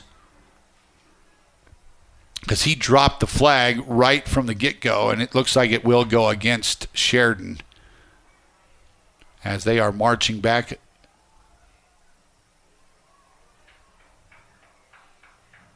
An illegal formation on the Broncs. Not enough guys on the line of scrimmage. So 49 seconds to go here in the first quarter. The Broncs back themselves up. It'll be 1st and 15 from the 43-yard line. Makes that the 37-yard line. Gilbertson, straight back, throws it down the line to Haswell. Haswell in the middle of the field, breaks a tackle at the 45. Out near midfield, he'll be tackled at the 49. It'll bring up a second down play for the Broncs from their 49. 2nd and about 4. The Broncs have gone to that play a couple different times, and Haswell breaks tackles and picks up good positive yardage. Pretty big target out there in the middle of the field for Gilbertson to throw it to. So Gage Rogers playing on the outside on this play for the Broncs. Carson Chase in the... I think they're just going to let the quarter run out. And they will let the quarter run out. After 1 quarter of play, it's the Broncs 7, Thunder Basin 0. We'll take a timeout, come back with more right after this. Moss Holders Design Center proudly supports our young student athletes in Sheridan County. Being a member of a successful team takes determination, a strong work ethic, and great leadership. It's those qualities that have defined Moss Holders over the last 115 years in Sheridan. We're proud of the Moss Holders legacy, and we're proud of our local athletes and coaches. Let the talented and hardworking staff at Moss Holders help you with your next furniture purchase or design project. Moss Holders wishes each and every team the best of luck this season. Go Broncs and Lady Broncs. In a place where honesty and hard work define us, there's a bank that's fully invested in Wyoming. The banks of Buffalo, Gillette, and Sheridan. We understand that business owners are the backbone of our communities. And whether you run a ranch, a restaurant, or a retail store, we're here to support you with a range of account options and personalized services without all the unexpected fees. Because when your business succeeds, our communities thrive. Visit buffalofed.bank for all your business banking needs. Member FDIC, Equal Housing Lender. This is Dr. Dana Leroy with Leroy Family Dental, and you're listening to Sheridan Media Sports. Welcome back to Thunder Basin High School. Shane Parker and Ryan Parker with you here as we bring you live Bronc football on 1410 KWYO and 106.9 FM. Also streaming live on SheridanMedia.com. As we go to the quarter number 2, it's the Broncs leading 7-0 against Thunder Basin. They have it 2nd down and 4 from the 49-yard line. They'll send a man across the motion. The give straight ahead to Crow. Crow's got enough for the first down into the secondary, tackled into Bolt territory at about the 41 or 42, I think they're 42-yard line. So a pickup of 8 yards for Kelton Crow. And the Broncs are driving again back inside Thunder Basin territory. They'll wind the clock.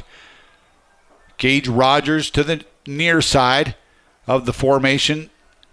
And 3 receivers to the short side with Way in the backfield with Gilbertson. This time the give is to Way, but a blitzing Court Catlin came right through and dropped Way for a long loss all the way back to the 48-yard line. That's going to be a 5 or 6 yard loss.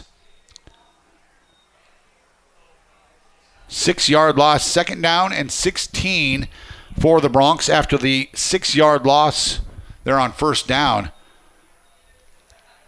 As Catlin blitzed from his linebacker spot, nobody picked him up, and he was in the backfield just about the same time Garrett Way got the handoff.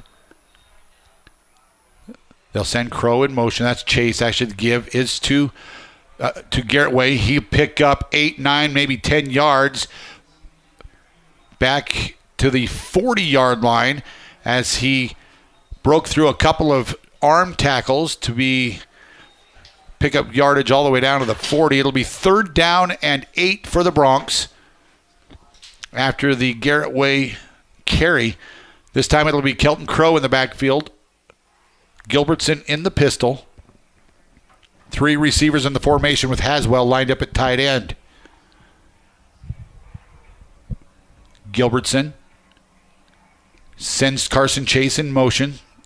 And it's a reverse to Breck Reed. Breck, he'll get it outside the 40, cuts it back inside. He's across the 30. We've got a flag on the play. They're going to get a block in the back, I do believe, at about the 34-yard line. Either that or a hold. It will be either, a hold or a block in the back right about the 34, so they'll back him up because that would have been enough for a Bronc 1st down on the reverse. Took a little bit too much time to develop. It really did, yep. So it was a hold on the Broncs. So that'll back them up. It'll bring up another 3rd down, but this time it's going to be 3rd and 11. 3rd and 12, we'll call it, from the 44-yard line. The Broncs got to get right about the 32 for a 1st down as 10:05 to go here in the half. Broncs leading 7-0 on the range scoreboard. I think that's 4 penalties in this first half already for the Broncs. So Kelton Crow in the backfield with Gilbertson. The give to Crow. He'll be swallowed up from behind as the defensive lineman came in and made the tackle. That was Riley Bursch And it'll be 4th down now for the Broncs, 4th and 10. And it looks like they are showing that they're going for it, but we got to remember the punter is Gilbertson, so he might pooch punt this from the 42-yard line. They're getting the signals in, and maybe they're just going to let the play clock wind down and back him up 5 yards, give him a little bit more room to punt this thing away. Yeah, just take the delay of game. So the Broncs offense kind of sputtered after the penalty, and they're going to have to I think they're going to punt this ball away, and Sheridan will take a timeout. They're leading 7-0 on the range scoreboard. We'll take timeout as well. You're listening to Bronc Football on 1410 KWIO and 106.9 FM. Texting and driving. Texting and driving?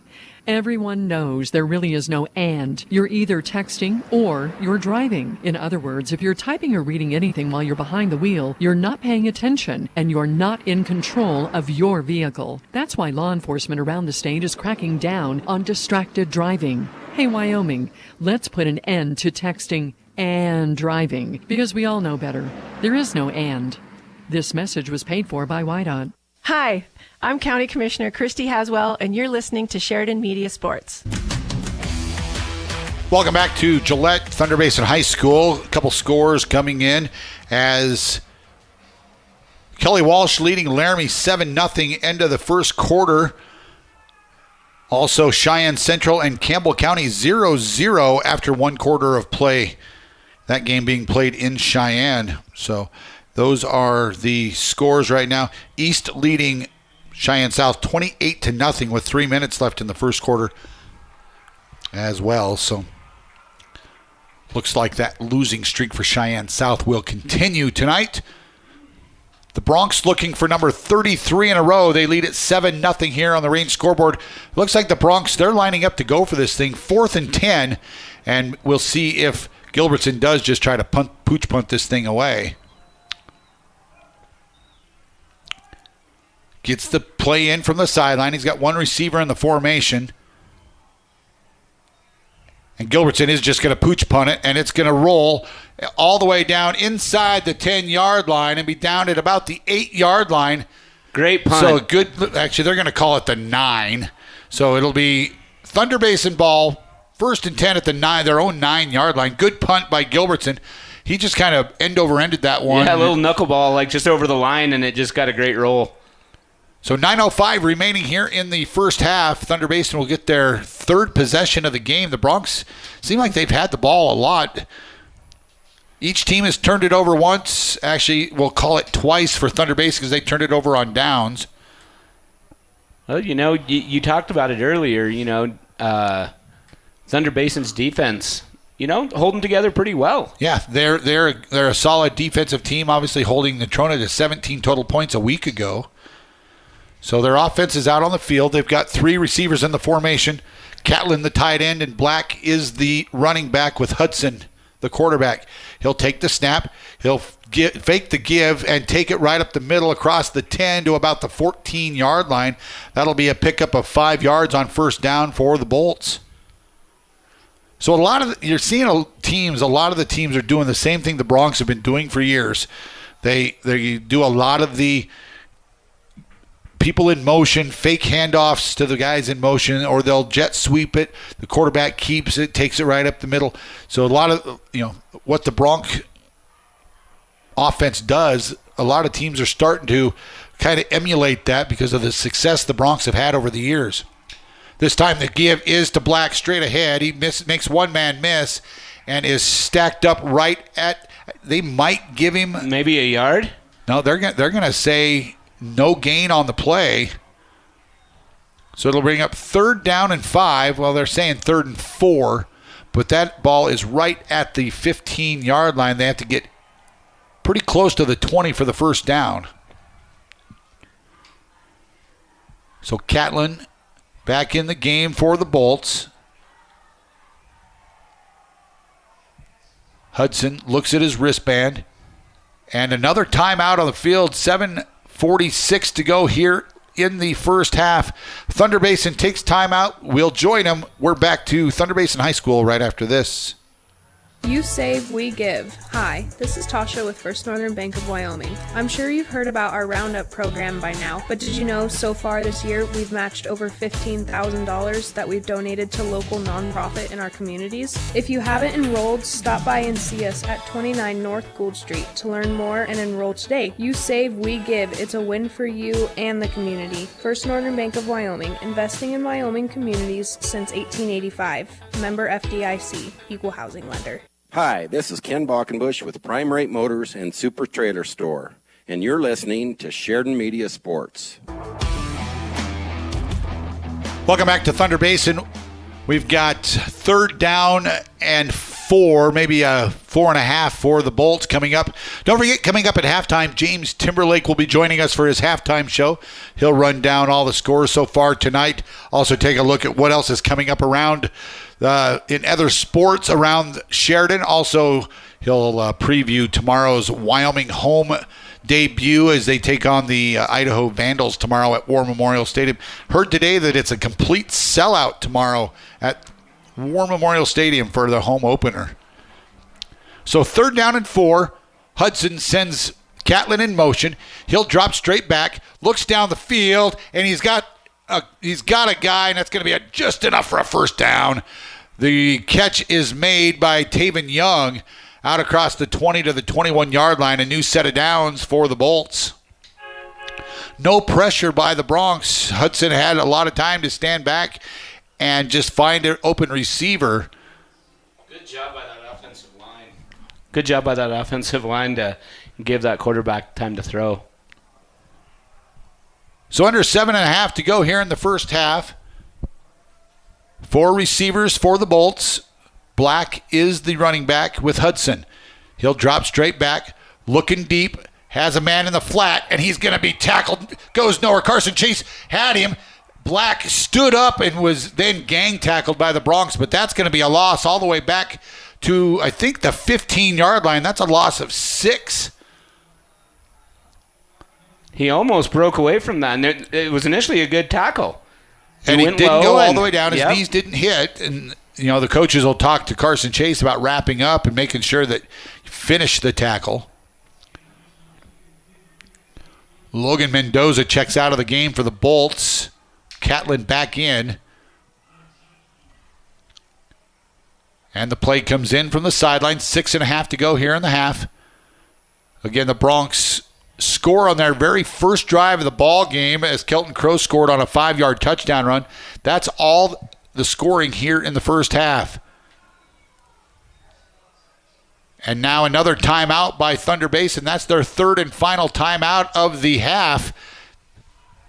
So with 2nd down and 16 for the Bolts, let's just keep it here and talk a little bit about. You're seeing, we've talked a little bit about it, but we're seeing a lot of the same formations that the Broncs do offensively. So defensively, the Broncs, they see this all the time. It's just different personnel. Yeah, that's exactly right. And Coach Pakula must not like what he's been seeing just because, he's already burned all 3 of his timeouts, and there's still 6 minutes left in the second quarter. So again, coming up at halftime, don't forget James Timberlake will be joining us as he will have his halftime show. And again, the Sheridan Lady Bronc volleyball team has been in action over here in Gillette all day. I know they won their first match against Wright this morning. I think they dropped a match to Kelly Walsh, and they were right in the middle of playing St. Thomas More out of South Dakota when we went on the air. They won the first set, but the second set was going on. So Lady Bronc volleyball in action. I know tennis and swimming and all that was all in action today, cross country, golf. So here we go, Thunder Basin, 2nd and 16. And again, a double reverse and a big long pass downfield, Carson Chase. And that's going to be incomplete. Oh, but a flag comes in from way the back judge was right on top of it. He didn't throw the flag, but the line judge came from 30 yards downfield and threw the flag. Wow. That is absolute garbage. Wow. You don't throw that flag from 30 yards away when your back judge is standing on top of the play. Yeah, that back judge was right there. Yep. So I don't know. As an official, we've both been officials. That Not trying to hometown anybody, but that is a terrible call when the back judge is right there. So they're gonna call pass interference on the Broncs, and that's going to give Thunder Basin a first down. If you're watching on sharedmedia.com, that was, I don't know.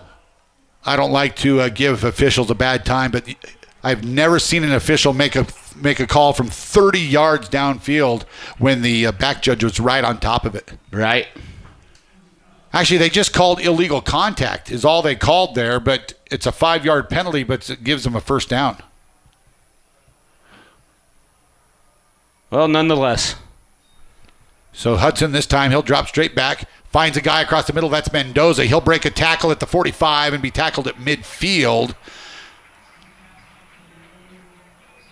So Thunder Basin has another first down right at midfield with 6 minutes to go here in the first half. Logan Mendoza, another good wrestler for Thunder Basin, makes the catch right in the middle of the field from the tight end position. Parker Wagner will be the receiver to the near side. Mendoza's the tight end with Taven Young on the outside. Hudson gives the give to Black. He'll break one tackle at midfield, fumbles the ball. I think he got back on it. I think Thunder Basin got back on it right about the 46-yard line of the Broncs. It'll be a pickup of a couple. Actually, they're going to say the 47, a pickup of 3 yards there on first down, bring up 2nd and 7 as Black fumbled the ball. Score update from Lovell. Bighorn is up 7-3 in the second quarter. All right. And Tongue River is down 6-0 to Thermopolis in the first quarter.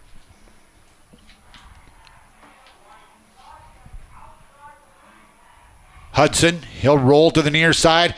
Has a man. That's Mendoza again. He'll break a tackle, and he'll have enough for the Thunder Basin first down to the 36-yard line of the Broncs. He was wide open. Yep. A little bit of blown coverage right there. I don't know if that was supposed to be a linebacker out on him or what. But well, he's a tight end, so normally a linebacker would be on him.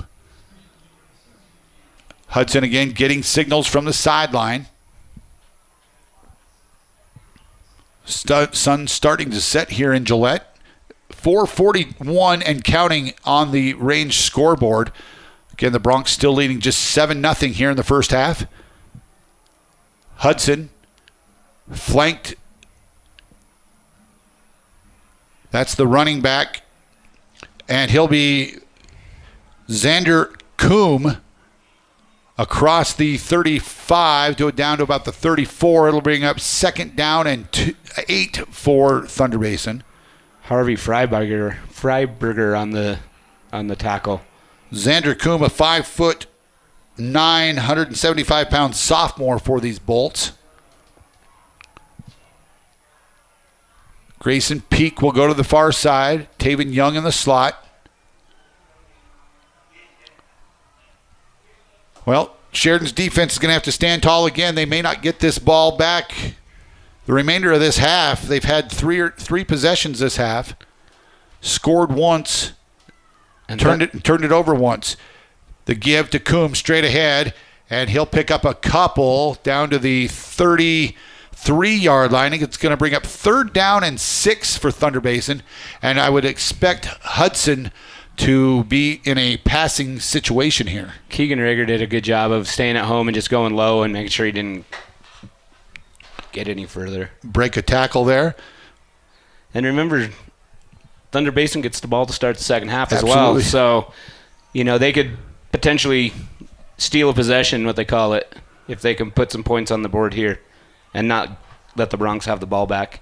So Black has fumbled the ball twice in this ball game, so the sophomore is now in for Thunder Basin. That's Coombe.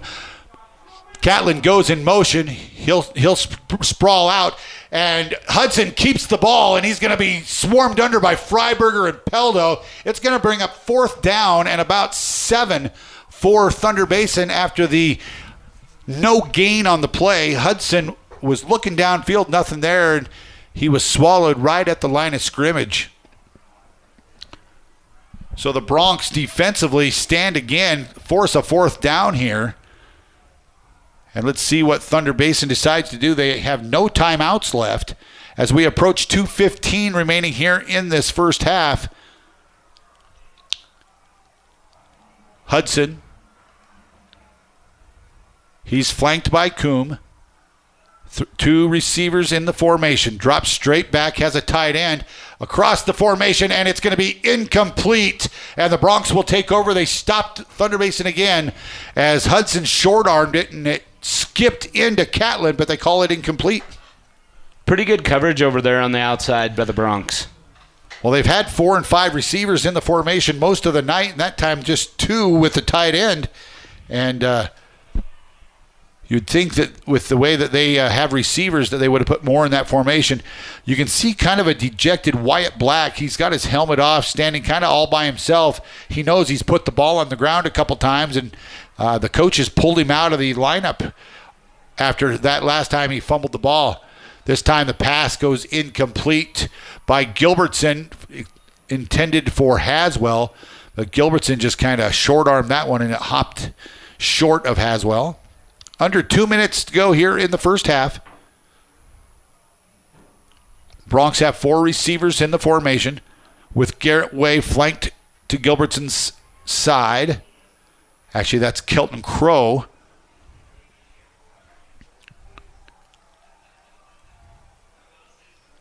Gilbertson.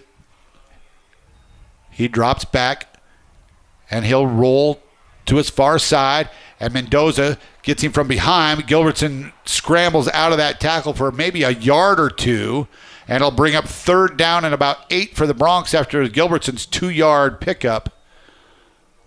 With 1:47 to go here in the first half, 3rd and 8 for the Broncs. A lot of pressure coming from the linebacker position of the Bolts. Haswell and Andrew Stewart. Carson Chase to the near side. Breck Reed to the far side with Crow and Gilbertson in the backfield.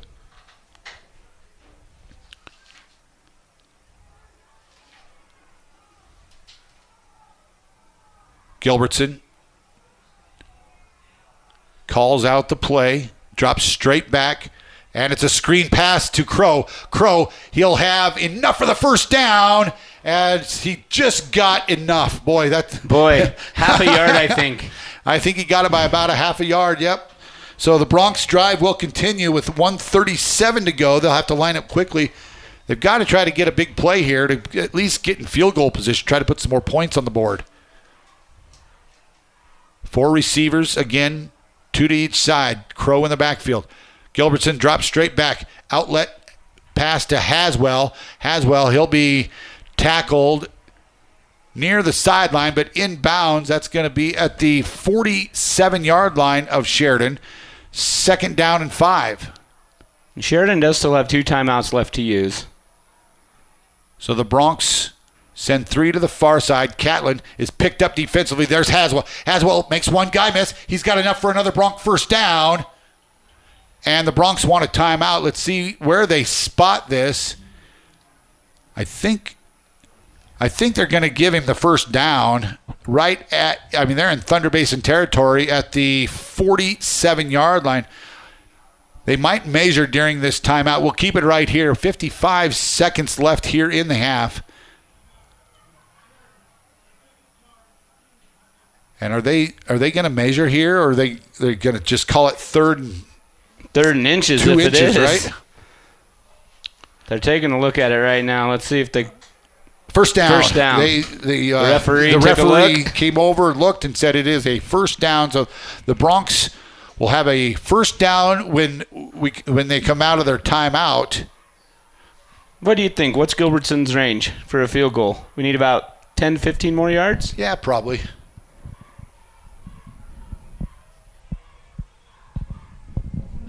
So here we go. After the timeout, Gilbertson and Crow, 3 receivers to the near side. Haswell's lined up at tight end on the far side.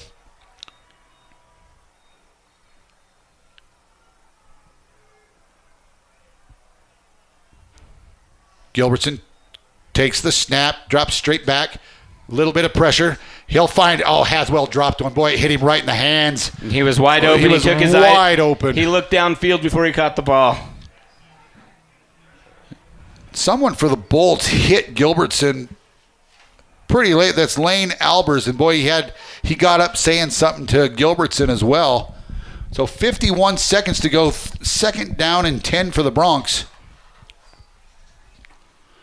Now it's Garrett Way in the backfield. 4 receivers, 2 to each side. And they're going to bring Andrew Stewart in motion. The snap, the drop back by Gilbertson. And he overthrew Carson Chase, and he had Breck Reed wide open down the middle of the field and didn't find him. So now it's 3rd and 10 with 47 seconds to go. Let's see if they draw something up again for Breck Reed, because Breck was wide open. And with his speed, there's probably not too many defenders in the state that can stay with him. I'd like to see him run track, but he's a great soccer player. Right. So it will be Garrett Way in the backfield. And these 3 receivers are going to send Carson Chase into the slot. Gilbertson will drop straight back. He fires, has Breck Reed, and that's going to be enough for a Bronc first down to the 33-yard line with 41 seconds. The Broncs still have 1 timeout left, and they'll roll the clock.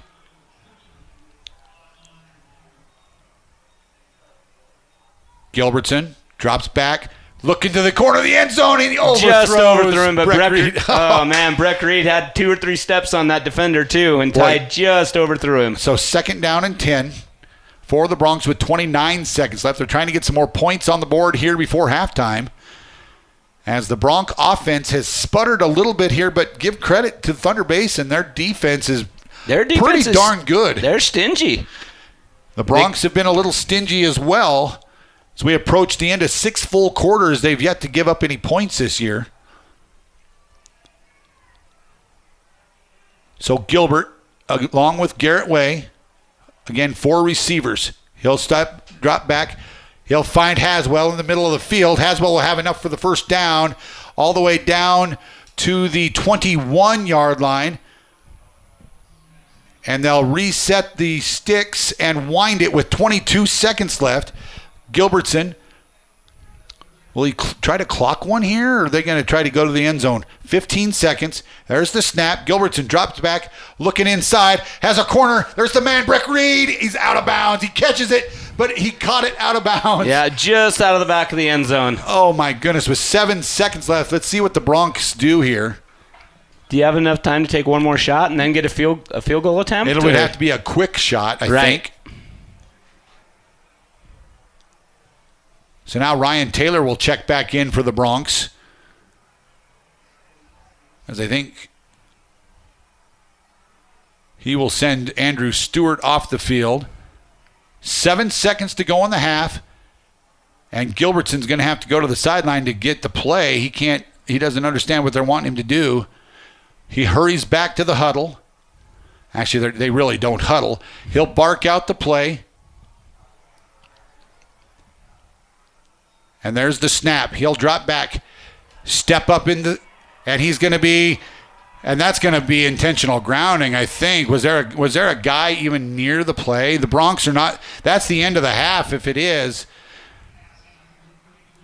So there's no time left on the clock. Unless they're going to put 1 second back on, the Broncs will come out and try. Well, they're lining up for a field goal anyway. But there is zeros on the clock. Well, the referees are all huddled together. Yeah.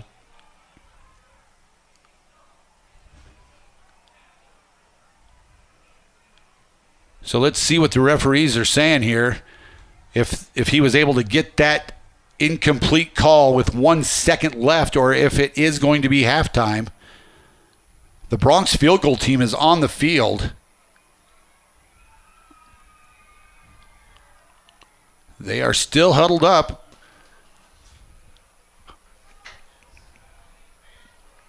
And it might have been a little smarter And actually, it's going to be the end of the half. That is halftime. The Broncs will not get a chance. And Jeff Maury wants an explanation.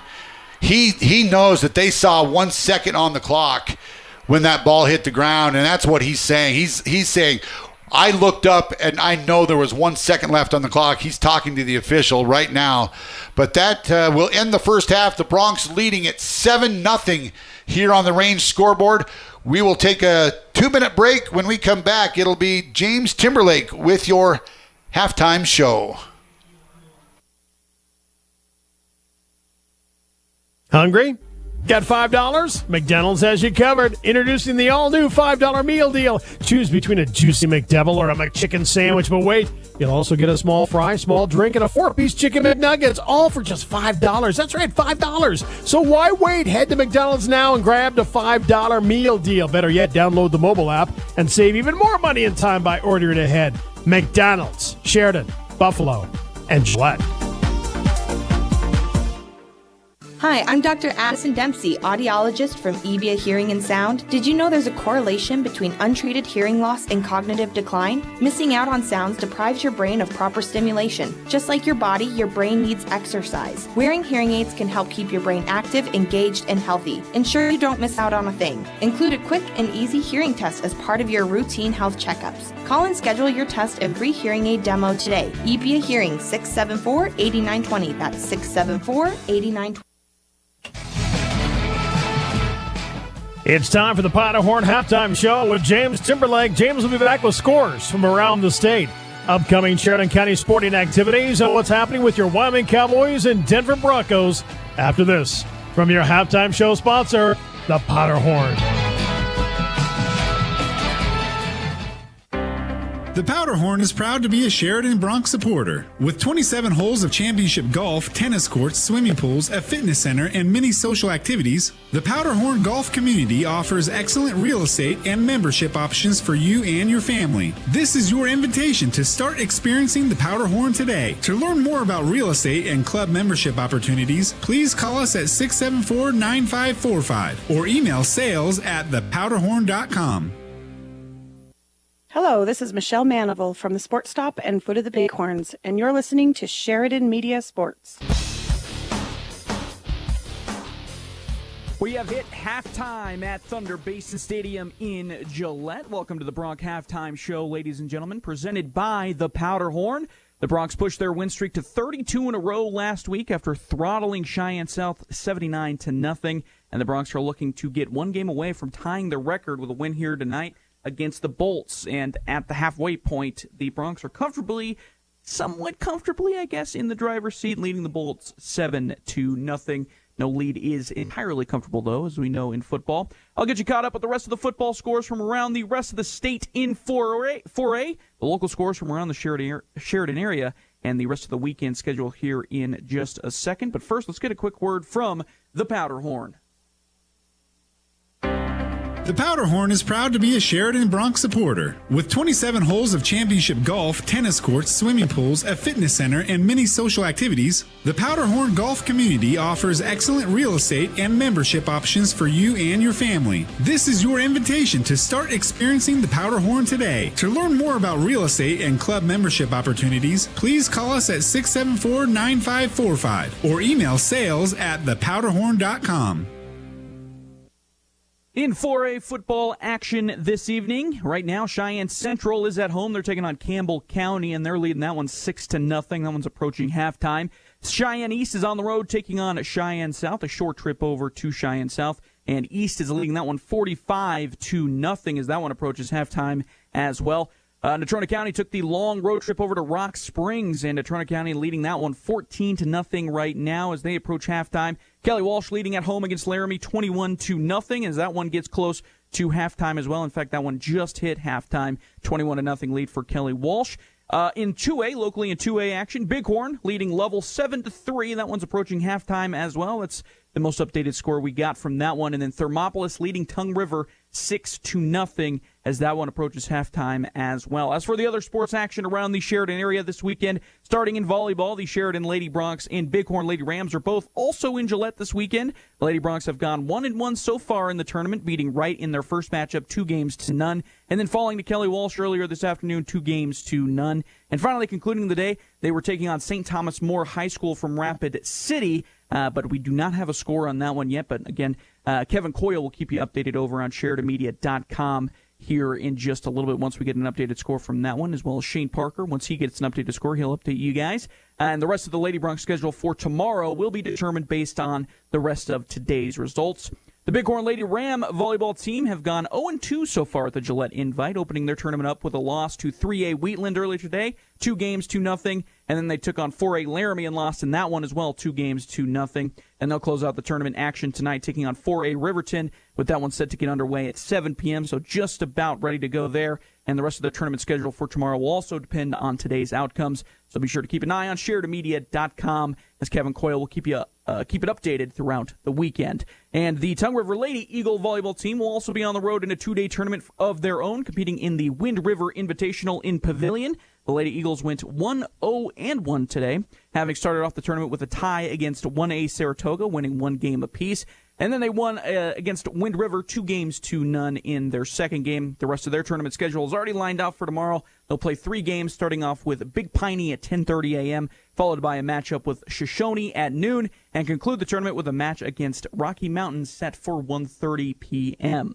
On the other court, the tennis court, the Bronc and Lady Bronc tennis teams will be at home for some non-conference matchups this weekend. They took on Cheyenne South earlier today, and tomorrow they will welcome in Torrington with first serve set for noon in that one. In cross country, Sheridan, Bighorn, and Tongue River were all in Buffalo competing earlier today in the Buffalo High School Cross Country Invitational at TA Guest Ranch. We'll have full results for all those teams over on SheridanMedia.com in the sports section. And the Sheridan girls swimming and diving team will be in Buffalo tomorrow as well, competing in a dual meet. First events are set to get underway at 10 a.m. And finally, the Sheridan Hawks will get their season underway this weekend with 2 road matchups in Great Falls, one tonight and one tomorrow night.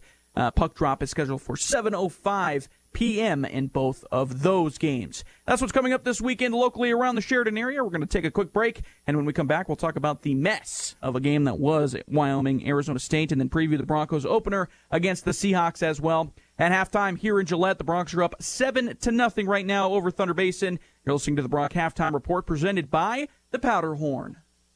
Hungry? Got $5? McDonald's has you covered. Introducing the all-new $5 meal deal. Choose between a juicy McDouble or a McChicken sandwich, but wait, you'll also get a small fry, small drink, and a 4-piece chicken McNuggets, all for just $5. That's right, $5. So why wait? Head to McDonald's now and grab the $5 meal deal. Better yet, download the mobile app and save even more money and time by ordering ahead. McDonald's, Sheridan, Buffalo, and Gillette.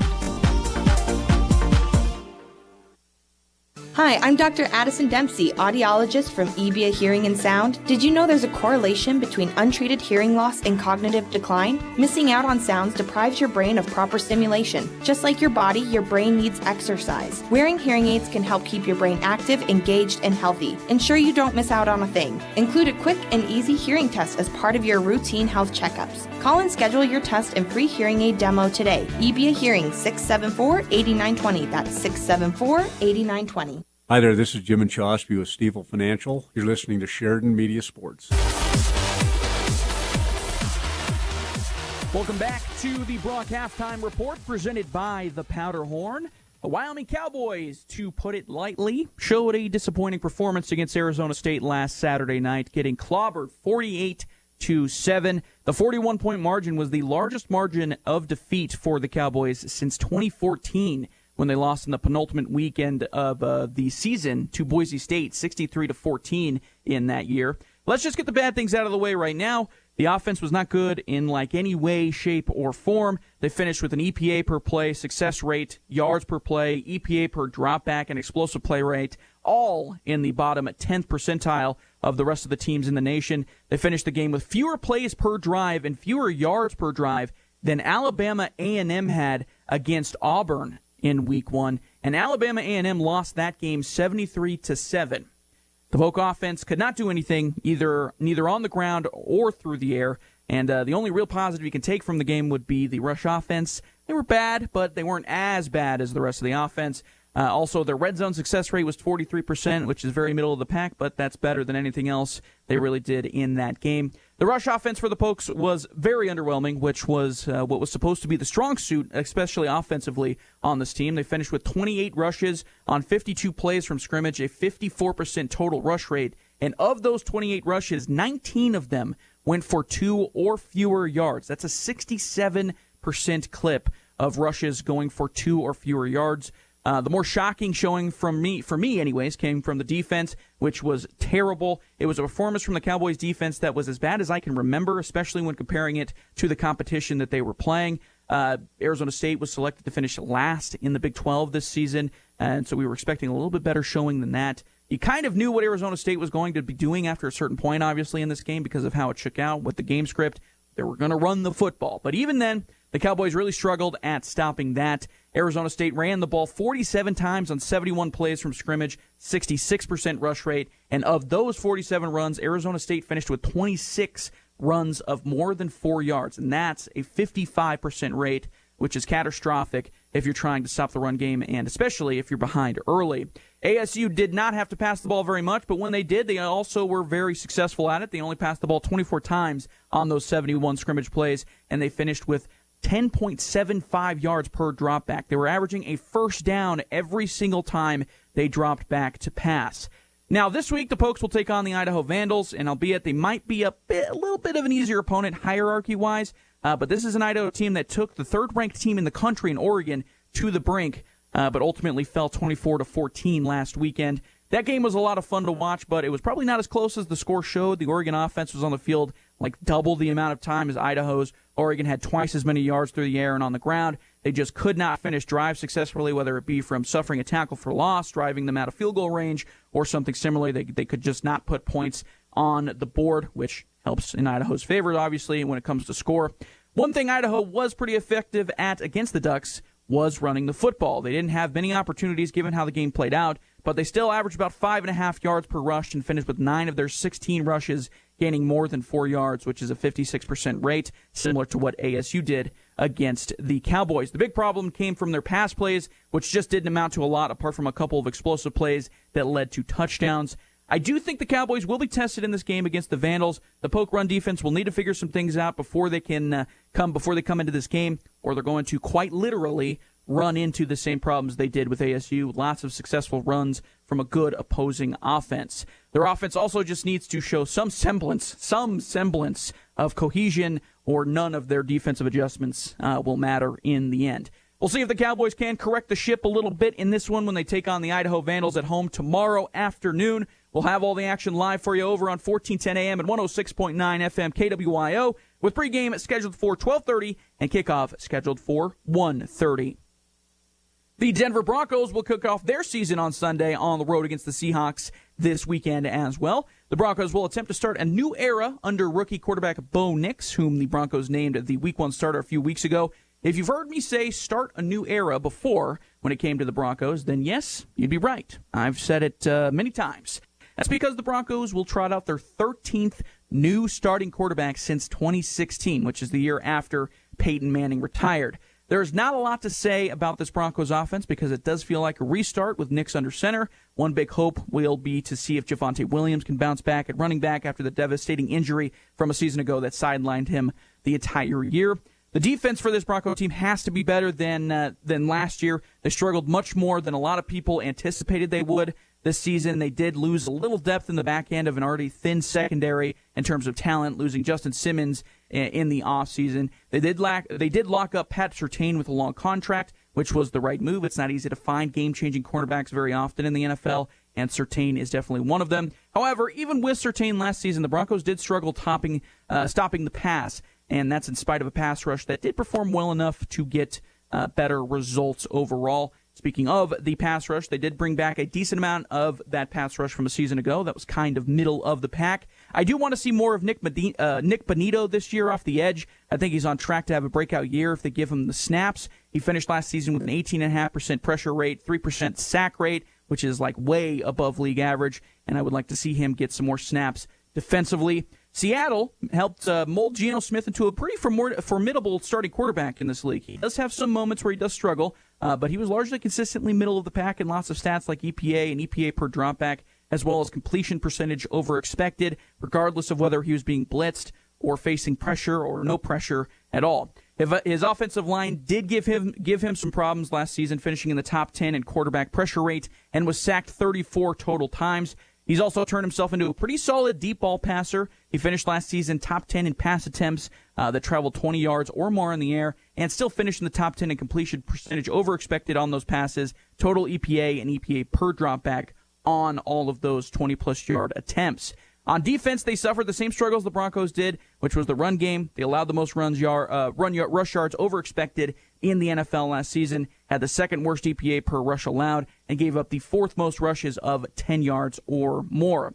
Their pass rush was looking to have a better year, even though they sat pretty middle of the pack as well. But they won't have arguably their best pass rusher or edge rusher to start this year, and Uchenna Nwosu. Once he comes back with Boy Mafe on the other side, they could have a pretty formidable two-punch combo coming off the edge on that pass rush for the Seahawks. The Seahawks' pass defense suffered from similar issues as the Broncos. They struggled on the back end, even though they were getting to the quarterback and pressuring at a relatively effective rate. Having Nwosu play longer than last year will definitely be a huge bump to that pass rush and help the back end, in my opinion. They did lose their rock in the middle in Bobby Wagner, who had a resurgent year last season. He played nearly every single snap last season at inside linebacker and was one of the most effective stoppers in the run game as well. But he's gone. He has gone to Washington. And we will see whether the Broncos can get started off on the right foot when they take on the Seattle Seahawks Sunday afternoon. And we'll have all the action live for you on Fox Sports 106.3 FM. Used to be last year was on 1410 AM, but this year it will be on Fox Sports 106.3 FM. And pregame is scheduled for noon, and kickoff is scheduled for 2:05 p.m. It looks like the Broncs and the Bolts are getting ready to get the second half started, so we're going to send it back out to Shane and Ryan Parker in Gillette. You have been listening to the Bronc Halftime Report presented by the Powderhorn, and I have been your host, James Timberlake. Planning a project that requires block, brick, or stone? You need to contact the folks at Thompson Master Masons. They have the largest selection of brick and stone in town and 39 years of experience behind their work. Chances are, if it can be done, they've done it. Let Thompson's help you choose the best application for your specific project, residential or commercial. Give Thompson Master Masons a call at 672-7971 or stop by their showroom at 135 East 11th Street. Did you know Sheridan Motors is Sheridan's only locally owned and operated new vehicle dealership? That means when we thrive, Sheridan directly benefits. We're proud to support our hometown through sponsorships, good deeds, and excellent full-time jobs with benefits. Stop by your locally owned and operated Sheridan Motors to check out our incredible selection and find out what's coming soon. We know you have a choice when it comes to shopping for new and used cars, servicing your vehicle, and purchasing tires. On behalf of Sheridan Motors' entire team, thank you for your business. Planning a project that requires block, brick, or stone? You need to contact the folks at Thompson Master Masons. They have the largest selection of brick and stone in town and 39 years of experience behind their work. Chances are, if it can be done, they've done it. Let Thompson's help you choose the best application for your specific project, residential or commercial. Give Thompson Master Masons a call at 672-7971 or stop by their showroom at 135 East 11th Street. Did you know Sheridan Motors is Sheridan's only locally owned and operated new vehicle dealership? That means when we thrive, Sheridan directly benefits. We're proud to support our hometown through sponsorships, good deeds, and excellent full-time jobs with benefits. Stop by your locally owned and operated Sheridan Motors to check out our incredible selection and find out what's coming soon. We know you have a choice when it comes to shopping for new and used cars, servicing your vehicle, and purchasing tires. On behalf of Sheridan Motors' entire team, thank you for your business. Wherever you are, you'll find a branch of Sheridan Community Federal Credit Union. And here's why. If you have a Sheridan Community Federal Credit Union account and a smartphone or other mobile device, visit SheridanCreditUnion.com. Download the free app, and your smart device becomes an internet mobile banking device with all kinds of banking features. So, regardless of your location, Sheridan Community Federal Credit Union is in the palm of your hand. Member NCUA, Equal Housing Lender. The law offices of Chapman, Valdez, and Lansing has offices in Sheridan and Casper ready to protect the freedoms and rights of the citizens of Wyoming. Michael Lansing, McCole Soto, and Wade McCool provide competent local legal counsel focused on small businesses, real estate transactions, guardianships, employee protections, and personal injury. Michael, McCole, and Wade will aggressively, timely, and ethically protect your rights 24/7. Proud to support all local youth activities.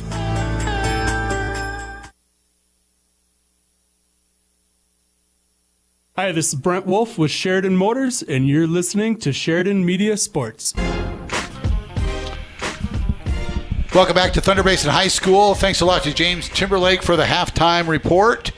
Taking a look at some stats from that first half, Ryan. The Broncs, they lead at 7-0 on the scoreboard. They had 11 first downs in that first half, 6 by the way of pass and 5 run first downs, 14 carries for 122 yards on the ground, 1 touchdown. That was that officially a 4-yarder by Kelton Crow.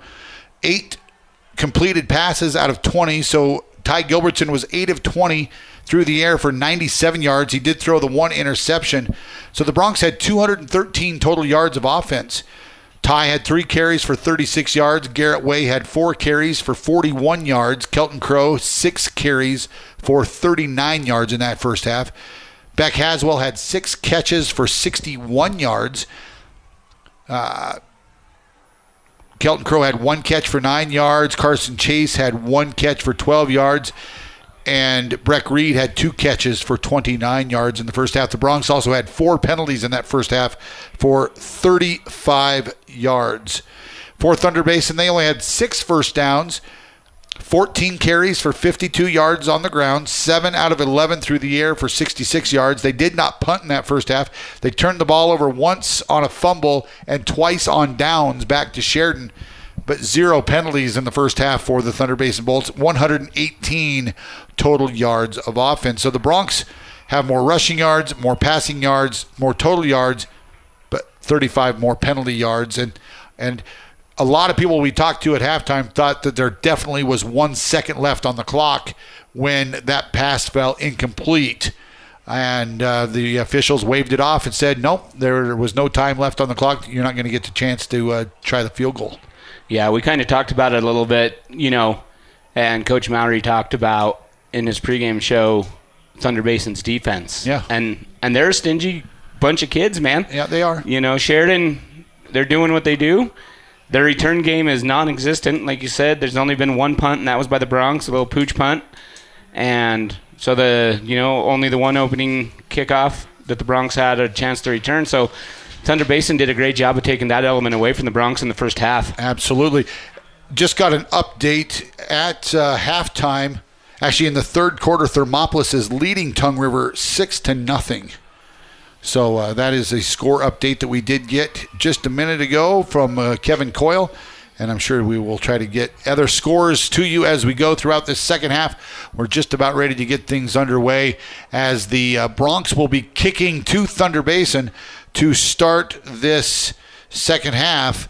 And again, don't forget the Broncs are riding that 32-game win streak. This would be 33 tonight if they can pull it out. I'm sure that's a part of this thing from Coach Maury's mind right now. That, Absolutely. He just wants to see these kids go out and execute. I don't think he's probably very pleased with that first half. But credit Thunder Basin's defense. So as we get ready to go here, Thunder Basin will set up their return team. It looks like it will be Grayson Peak, also Xander Coombe back deep for Thunder Basin. And the Broncs will come out. Will it be Beck Haswell? It looks like it will be Beck again doing the kickoff for the Broncs as he did after the touchdown. So the Broncs leading as we get ready to start this third quarter.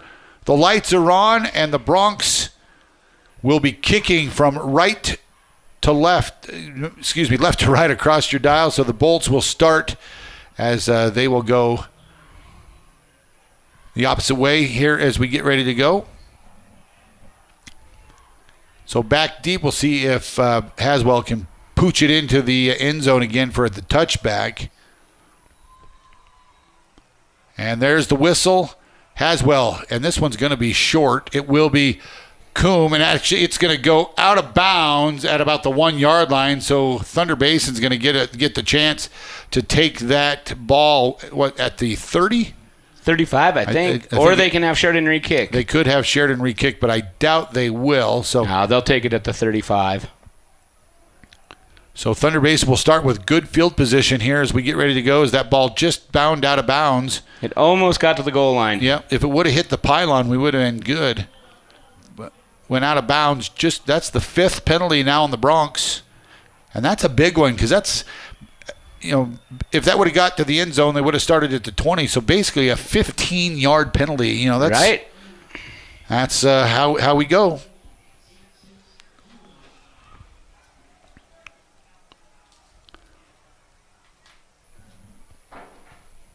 So Hadley Hudson will line up his offensive squad. It looks like the running back Black is back behind the running back Give straight ahead. Actually, it will be Black. After he fumbled a couple times, he got pulled out of that lineup and is now back in for Thunder Basin. It was a nice tackle by Keegan Rager.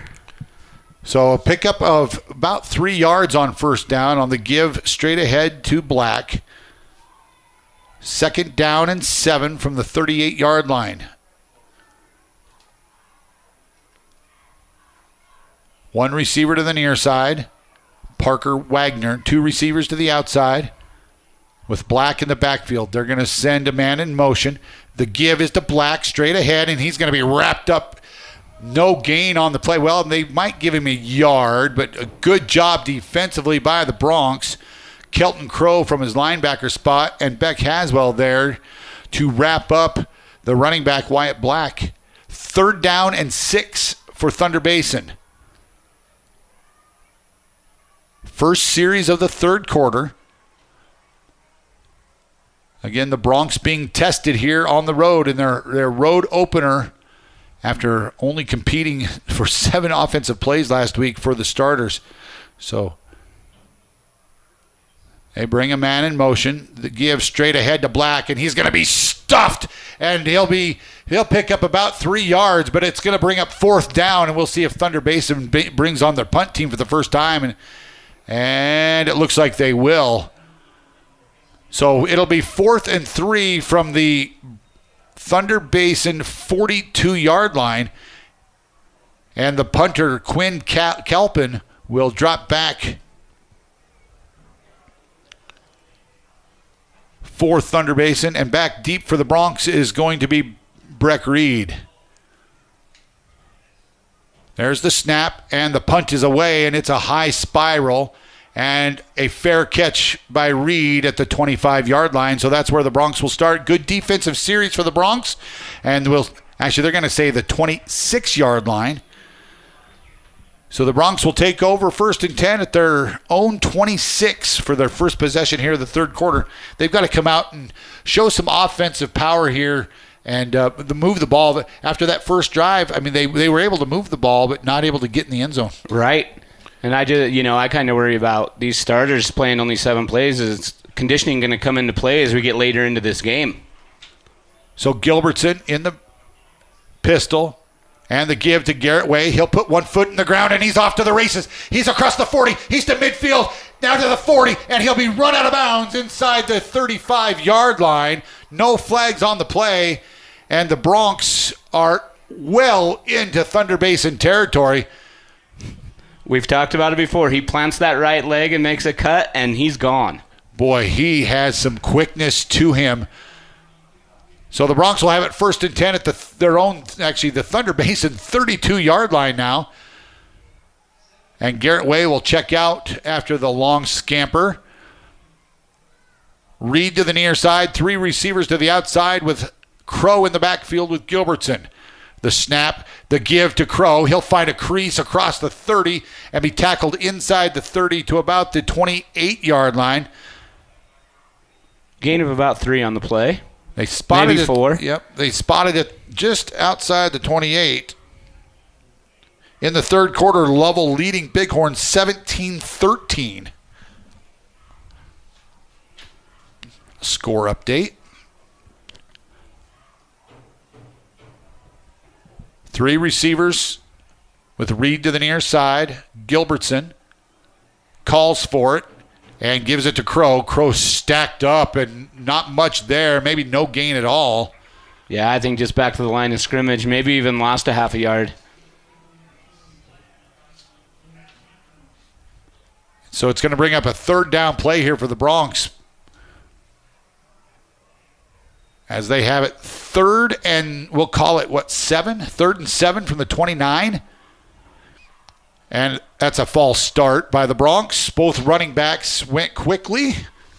The snap, I think Gilbertson wanted that snap, and I would say that's almost like a snap infraction on the offense. So that'll back him up. That'll make it 3rd and 12. And the Broncs shoot themselves in the foot again here offensively tonight. That's the 6th penalty of the game for the Broncs, and 0 for Thunder Basin.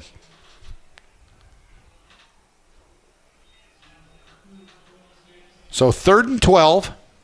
Let's see what the Broncs dial up here. Gilbertson with Crow. He'll send Way in motion, and he'll give is to Way. Way puts his foot in the ground. He'll cut it up inside. He's across the 20, the 15, and steps down the sideline on the far side and out of bounds. Let's see. They're going to mark him out of bounds at the 17, but enough for the Bronc first down. Boy, that kid is showing some toughness and quickness. Yep. It looked like they had him soft in the backfield, but he cut that angle, and Thunder Basin ran. They really stretched out that play. He had to get clear to the sideline before he was able to put his foot in the ground. But it sets up the Broncs 1st and 10 at the Thunder Basin, basically the 18-yard line. Gilbertson, he'll bring a man in motion, and the give is inside to Crow. He's breaks a tackle down to the 10-yard line. Good run by Kelton Crow. A pickup of 8 yards on first down. Good run. He was very patient behind that offensive line. Kind of a misdirection. He looked like he was going one way, got the handoff, cut it right back up the middle of the formation. And the Broncs are sitting pretty at the Thunder Basin 10-yard line. 2nd down, and we'll call it a long 2. A long 2. Crow will stay in the backfield. Way also there. He's lined up in the slot. Gilbertson gets his guys lined up. Give credit to that offensive line. They're making things happen. Here's another give to Crow. Crow's going to spin out of one tackle at the 10 and be tackled at about the 9-yard line.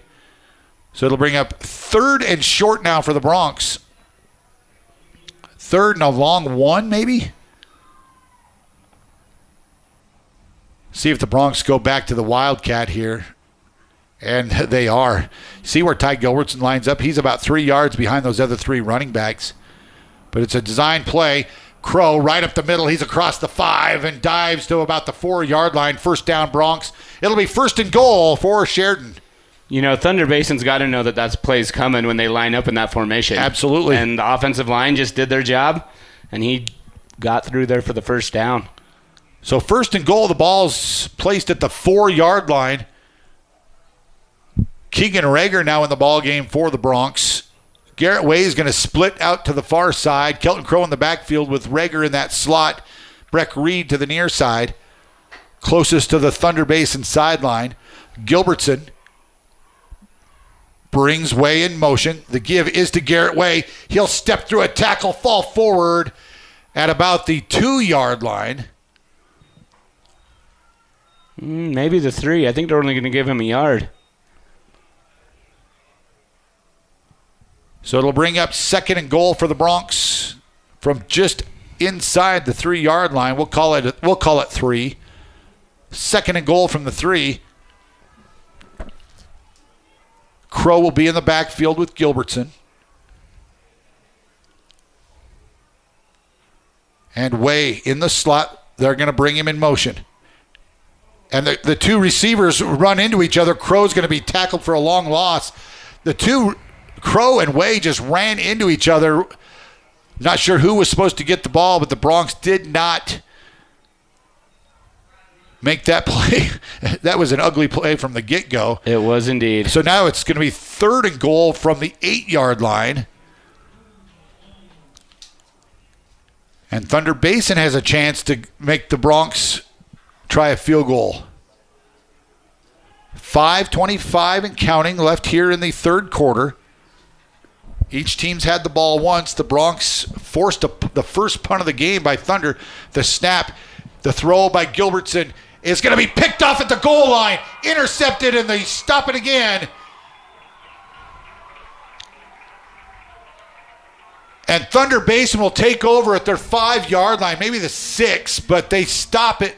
Gilbertson throws his second interception of the game, and the Broncs points are thwarted. Thunder Basin did a nice job. He just stepped right in front of Breck Reed there and took it away. So once again, this stingy defense. Boy, oh boy. So the Broncs come away with nothing after a great offensive drive to start, their chance in the third quarter. And Thunder Basin takes over at the 6-yard line. Hudson in the backfield. Black stands in the end zone. 3 receivers in the formation for them. High snap. Lets one go, and it's almost intercepted. Oh my goodness. Who was that out there for the Broncs? I think Chase. Might be. Was that Andrew Adams? Yep. Or no, Kelton Daly maybe out there? No, 9. It was number 9. Andrew Adams almost had himself a pick 6 because if he would have intercepted right in front that, of it. Yep. Just off his hands, brings up 2nd down and 10. Good play by Andrew Adams, the 5'9" junior. Now Black moves to one side. 2 guys in formation. Catlin right up the middle. He'll be there. And oh boy, another pass almost intercepted, that time by Keegan Rager. That ball was thrown right behind Court Catlin, and Rager was there. He was the closest man to it. He was. Looks like Thunder Basin come out throwing here in the second half. So third and 10 now for the Bolts. From their own 6-yard line. See if the Broncs can get another stop and force a punt. Might be able to set them up in pretty good field position.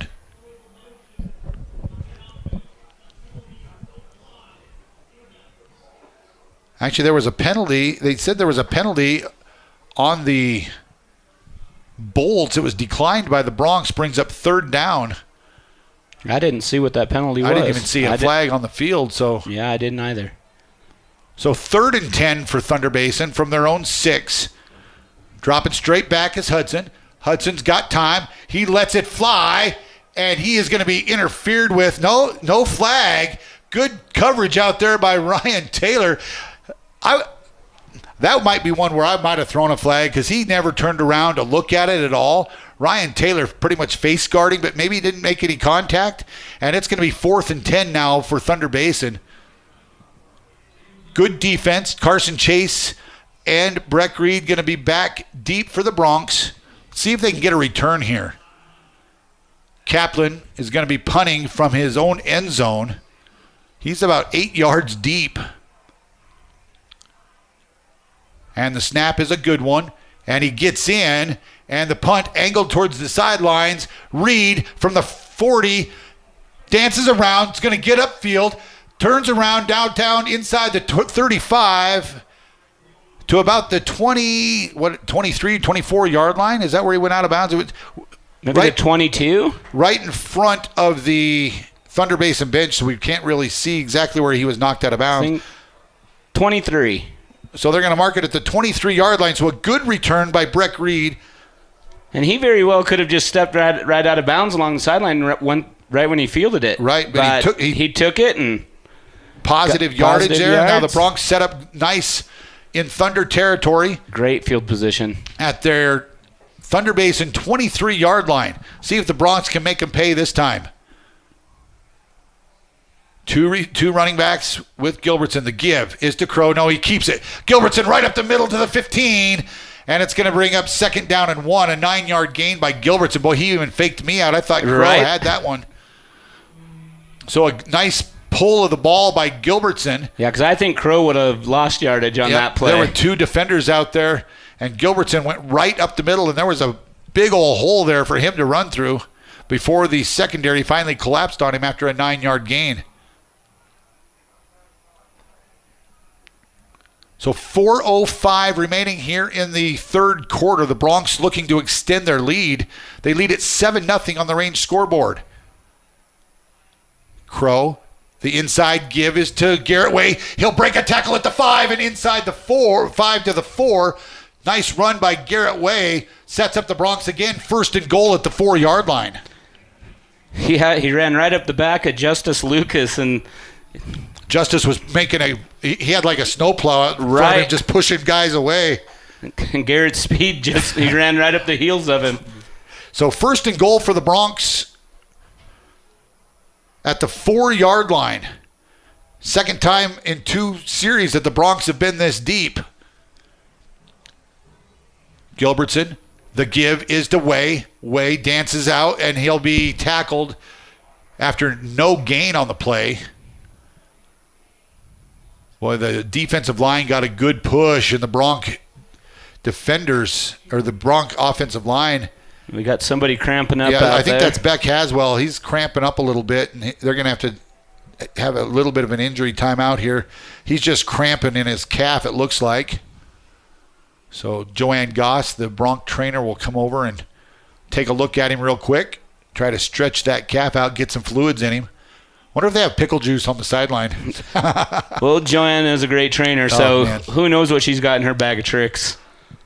So 3:15 to go here in the third quarter. The Broncs will have it 2nd down and goal from basically the 5-yard line. Now they're going to say, actually it is the 4. The ball is inside the 4 or the 5-yard line.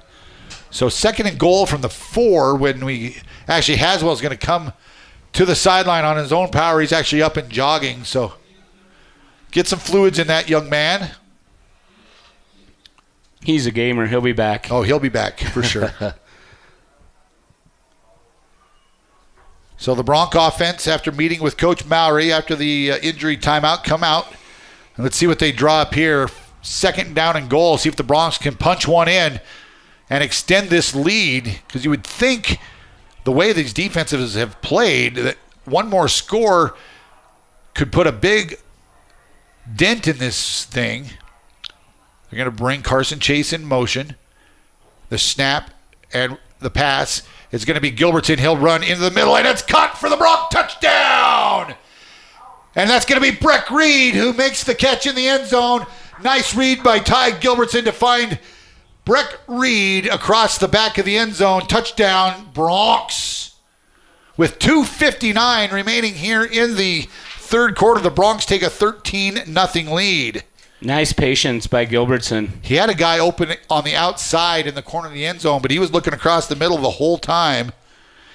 And so a 4-yard touchdown pass. Gilbertson will come on for the extra point.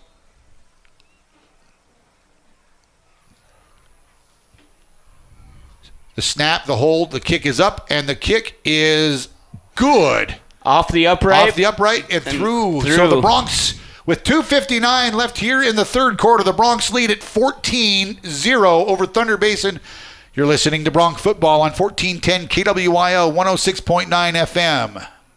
Need screen printed and embroidered items? Well, whatever you need, Kilpatrick Creations is the go-to local company for these types of items. If it's screen printed or stitched, we are the ones to help you. Give us a call first. We're here to help you and want to help you with your imprinted garment or accessory needs. We've been in the business and serving Sheridan County for over 20 years. We have the experience, talent, and selection of goods that allows us to help you promote your business, club, or event in the best, most affordable way possible. Come see Kilpatrick Creations for all your screen printed or embroidered needs. If you have employees coming to stay for an extended time in Sheridan, make them feel at home with a room at the Candlewood Suites.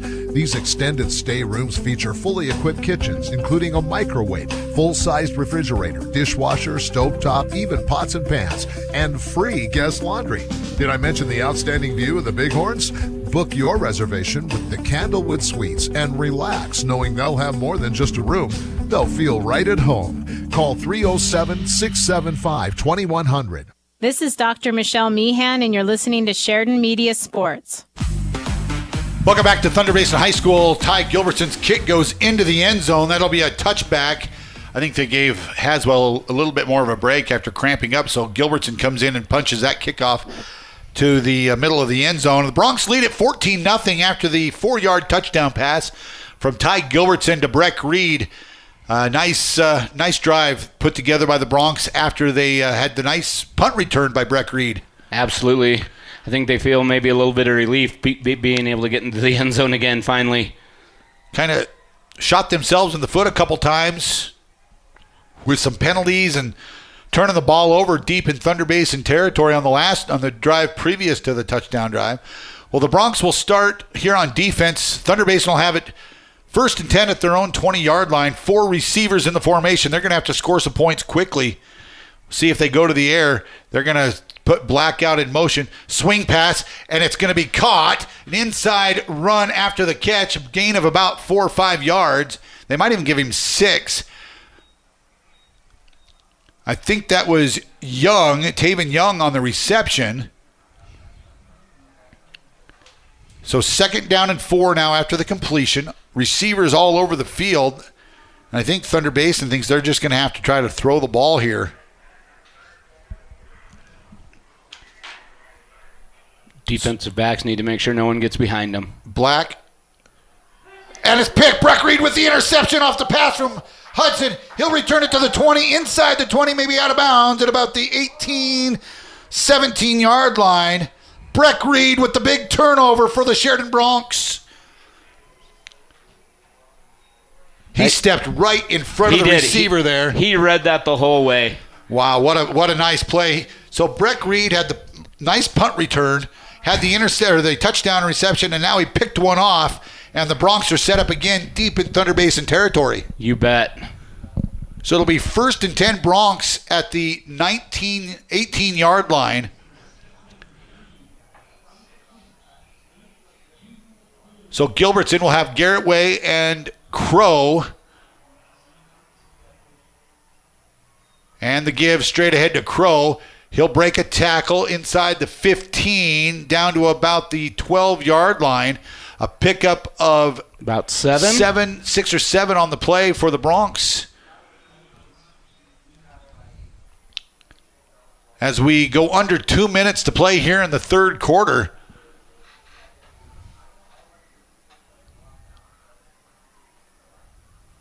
Gilbertson again in the shotgun. 2 receivers to the near side. The give is straight ahead. Garrett Way straight ahead. He is across the 5 and tackled inside the 5-yard line at about the... I think they're marking him down at the 4. Maybe even the 3. I think they're giving him the 3-yard line. Garrett Way with a burst of speed. And they'll run the clock, and the Broncs are about ready to punch another one in. 1st and goal from the 3-yard line. And that was nothing fancy, just Garrett Way punishing. Here he is again. Actually, it's Ty Gilbertson. End around. He'll dive for the pylon, and he's in for the touchdown. So the Broncs strike quickly after the interception by Breck Reed. 3 or 4 plays later, they are in the end zone again, and the Broncs lead at 20-0 with an extra point coming up. Great decision by Ty just to keep it. He knew he had that angle towards the pylon, and he just barely hit that pylon, but it doesn't matter. You hit the pylon, it's a touchdown. Right. Ty Gilbertson, a 3-yard touchdown run after the interception by Breck Reed that set the Broncs up deep in Thunder Basin territory. Now Breck will hold the snap here on the extra point. Broncs trying to extend to a 21-0 lead here late in this ball game. The snap is good. The hold is good. The kick is up, and it is right down the middle. So after the latest turnover by Thunder Basin, the Broncs make Thunder Basin punish. The kick was good, and the Broncs lead this thing 21-0 on the Range scoreboard. We'll take a break. We'll come back with more of the third quarter right after this. Mossholders Design Center proudly supports our young student athletes in Sheridan County. Being a member of a successful team takes determination, a strong work ethic, and great leadership. It's those qualities that have defined Mossholders over the last 115 years in Sheridan. We're proud of the Mossholders legacy, and we're proud of our local athletes and coaches. Let the talented and hardworking staff at Mossholders help you with your next furniture purchase or design project. Mossholders wishes each and every team the best of luck this season. Go Broncs and Lady Broncs. This is Kent Sherwood with Sheridan Physical Therapy, and you're listening to Sheridan Media Sports. Welcome back to Thunder Basin. It will be Ty Gilbertson doing the honors again to kick off. Boy, Thunder Basin has not played a poor ball game. They've turned the ball over here a couple times in this half. The Bronx defense didn't know much how they would respond. We didn't know much about how they would be this year. I mean, obviously they didn't have to do much last week against Cheyenne South, but this is a formidable football team, and the Bronx defense has stepped up. And they've allowed some big plays, but they are the bend and don't break motto here. Gilbertson again. This one's not. I don't think this one's going to quite reach the end zone, and it will be fumbled back into the end zone, and that will be a touchback as the return man. That might have been a blessing for Thunder Basin that he fumbled it into the end zone. Xander Coombe, it went through his hands and bounced a couple times, went in the end zone, and that will be a touchback. So the Bronx defense will come back out on the field. We'll see what Thunder Basin does here to respond. The Bronx know that they're going to have to throw the ball a little bit. There's 1:21 left here in the third quarter. There's plenty of time for Thunder Basin to come back, but they've got to execute on offense. And the Bronx, they know that Thunder Basin's going to probably try to throw the ball here to move the ball quickly. So 4 receivers come out in the formation. Hadley Hudson, the quarterback, with Wyatt Black flanked to his right. The snap, the drop back. Hudson straight up the middle. He'll pick up 1 or 2 before the Bronx defense. Harvey Freiberger comes off the bottom of the pile there for the Bronx. Also for the Bronx, getting off the bottom of the pile is Brady Hartman, the 6', 215-pound sophomore from his D-line position.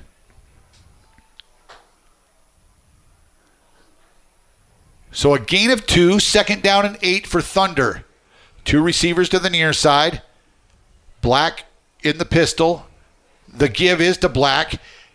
And he's going to be swarmed under and swallowed up inside the 25. It'll be about a gain of a couple as Black got outside the defensive end, but Kelton Crow read that, and he was the first guy there.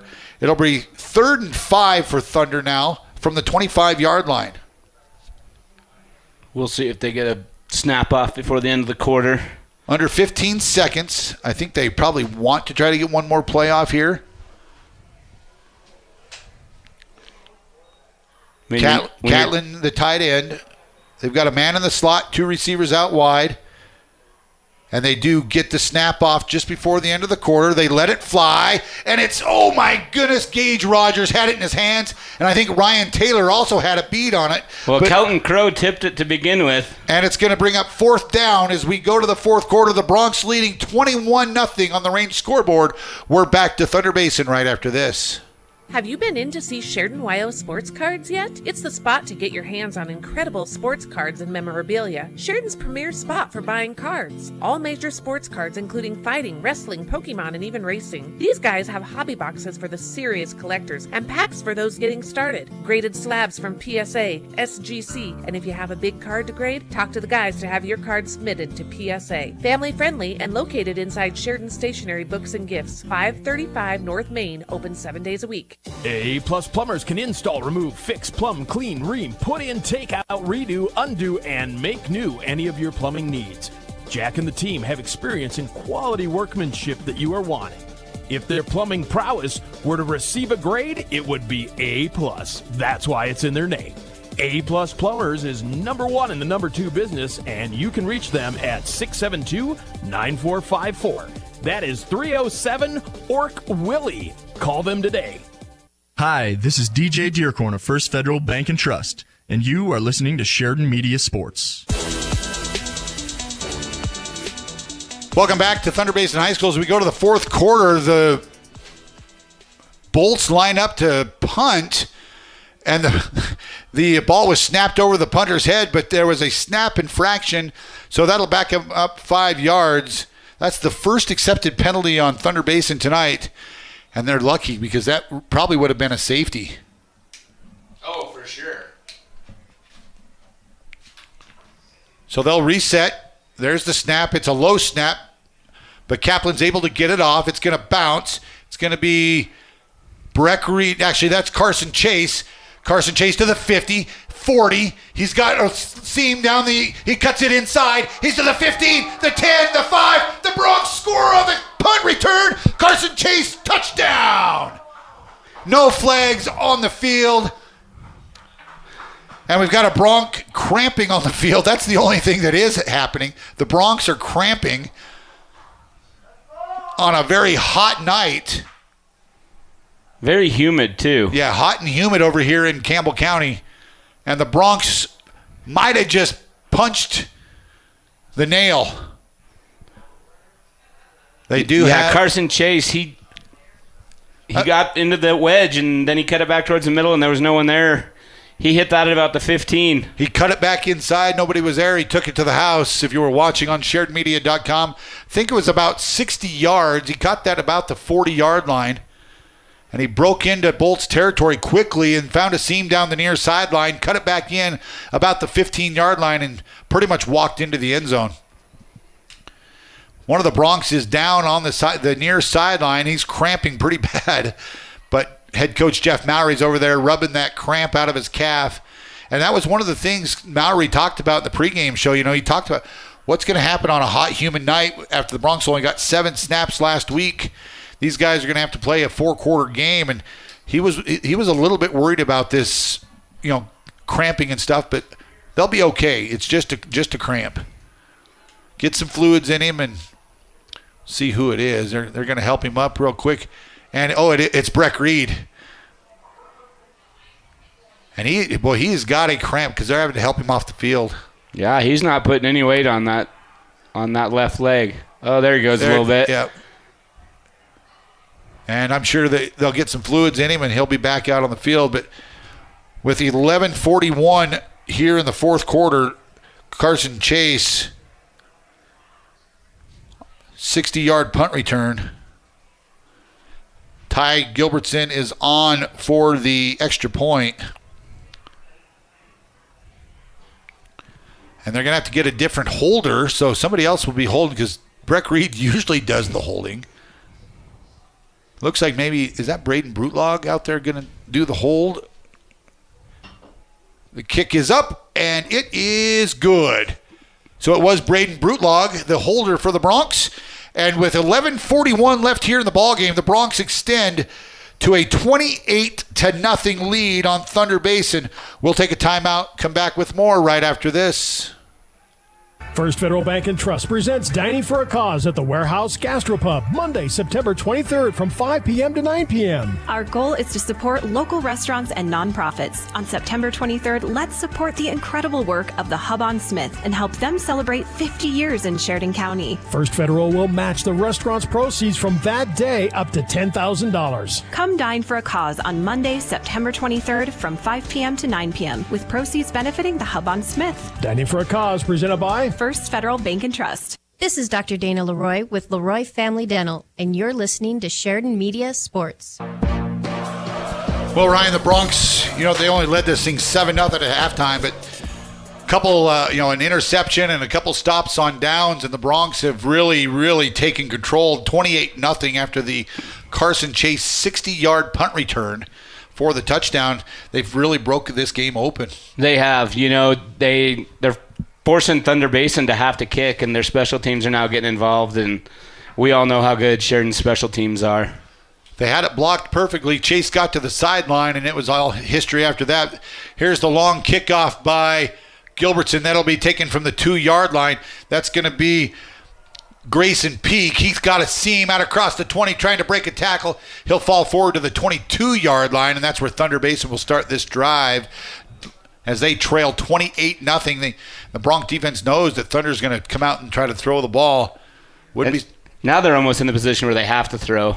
Yeah, down 4 touchdowns as we go. We just started the fourth quarter,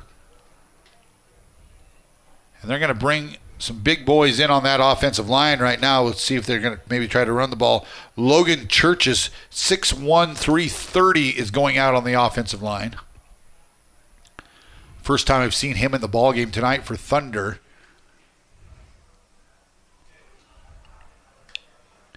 Bronc defense comes out.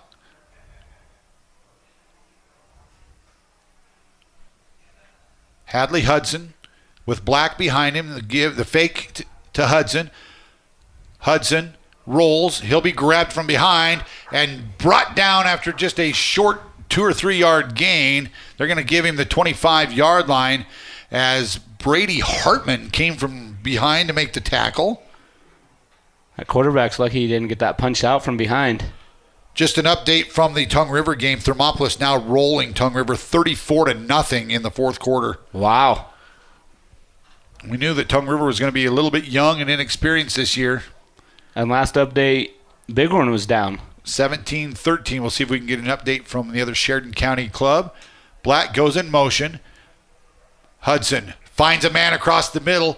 That's a catch out across the 35 down to the 37 or 38-yard line. And that'll be a first down for the Bolts.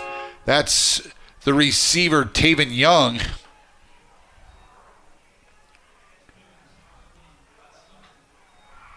So 1st and 10, Thunder Basin. As we approach 10.5 to go in this ball game, the Broncs leading 28-0 on the range scoreboard. I think that was Josh Frieden on the tackle from his linebacker position, so he's getting a few minutes. Sure. Hudson fakes like he's going to run. Now he pitches at the option to Black. He'll break a tackle out of the arms of Carson Chase and dive forward to the Thunder Basin 35-yard or 45-yard line. It'll be just inside the 35, second down and a short 3.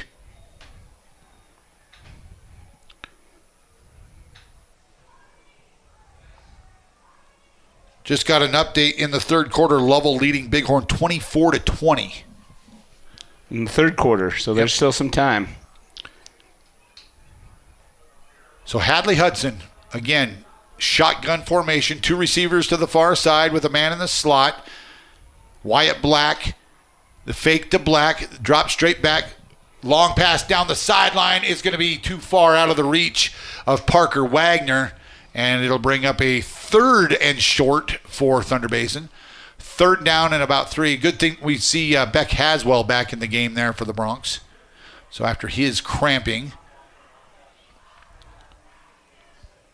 we'll try to get an update on Breck Reed as well. Breck's back out on the field. He just stepped back onto the field. He just came back out on the field. So there he is. Still trying to stretch his legs out a little bit. So 3rd down and 3 now for Thunder Basin from just inside their own 45. Hudson, the give to Black, and he'll stumble forward. And that's a very generous spot. Yeah, they're going to give him the first down. I think he was short, but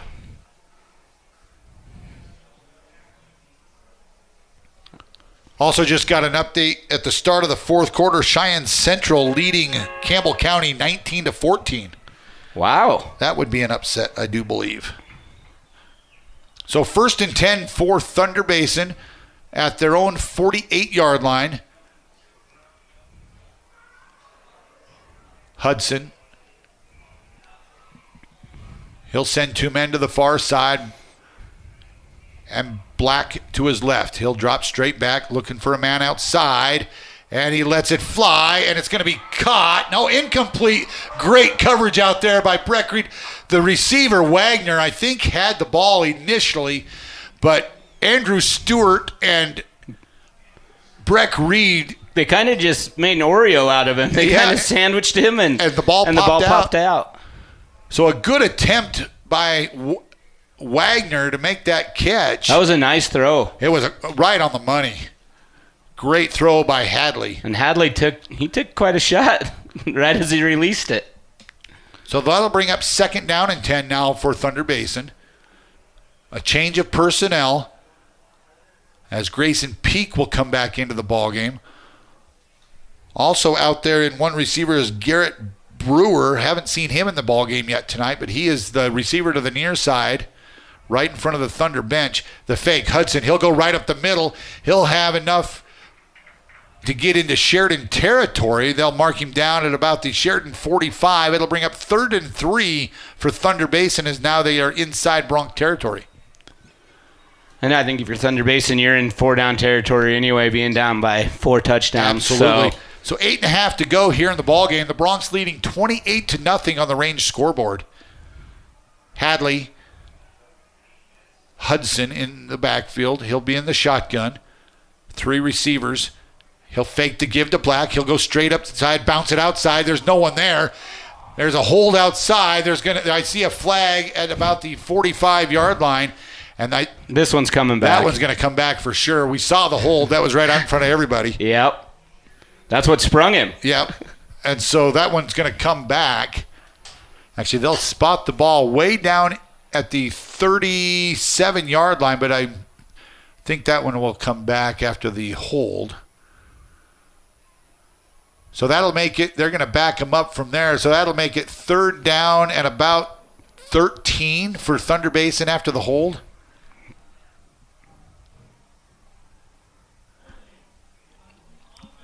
Because the flag's laying at the 45-yard line, so they'll step that off from the 45.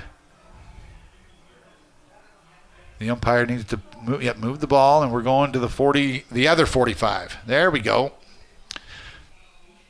So 3rd down and 13 for Thunder Basin from their own 45-yard line after the hold. Campbell County just took the lead 21-19 over Central. Okay. So we'll try to get some more scores updated as we go throughout the night. 8:09 remaining. Hudson drops straight back. No one around. Now he lets one fly. And the receiver's wide open. And that's going to be a big gain for the Bolts all the way inside the 10-yard line as Parker Wagner catches it inside the 10 at about the 8-yard line. About a 47-yard catch. 47-yard reception as Hudson just let it fly, and the Bronc defenders left Wagner all alone, and he just had to make the catch. So 1st and goal now for Thunder, and the give is to Black. Black, he'll break a tackle inside the 5 and be tackled at the 4-yard line as he went off the left side of that offensive line. So now 2nd and goal for Thunder Basin. Remember, the Broncs have not given up a point yet this year. They've been 7+ quarters and have not given up a point. Yeah, let's see if that streak can continue here. See if they can get them shut down here inside the 5. Kelly Walsh leading Laramie 34-0 in the 4th quarter. Hudson drops straight back, got a man in the corner of the end zone, incomplete. It'll bring up 3rd and goal for Thunder. 7:04 remaining here in the 4th quarter. Again, the Broncs leading 28-0 on the range scoreboard. The Bronc defenders have just got to keep those receivers in check. Wyatt Black, he'll be the running back. Let's see what Thunder does here. They're taking a lot of time, and they are going to call a timeout on 3rd and goal. We'll take timeout as well.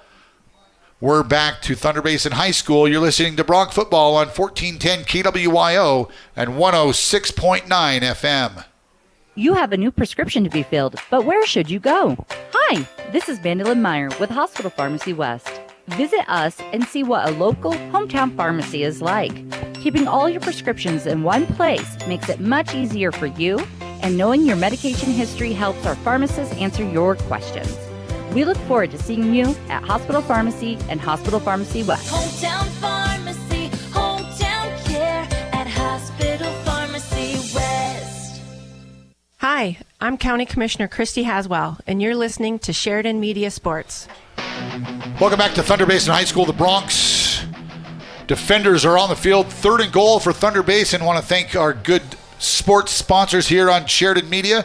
The good folks at Farmers Co-op, A-Plus Plumbers, Best Real Estate, the Wyoming Corporate Office, Sheridan Wyoming Sports Cards, First Northern Bank, and One Health. All of those are very good sponsors for us right here, bringing you live action from Thunder Basin High School. The Broncs looking to move to 2-0 on the season and win their 33rd consecutive ball game. That is the 2nd longest winning streak in Wyoming high school history. Looks like they will probably have a chance to tie that record next week at Natrona. And if that would happen, then they would have a chance to break the record week 4 at home against Cheyenne East. 3rd and goal. Hudson has his team back to the line of scrimmage. One guy in motion. The give straight ahead. And the Broncs have no touchdown. They're going to say he was down at the 1 yard line. That was the receiver, Grayson Peak, on the end around. 4th and goal from about the 1 for Thunder Basin. We'll see what they do here. Well, field goal doesn't no good, so they're obviously going to go for it. They're going to go for it here.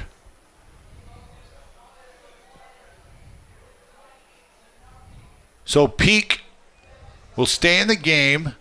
They're taking a lot of time to get the play call in, though. And that clock is running. And they call another timeout.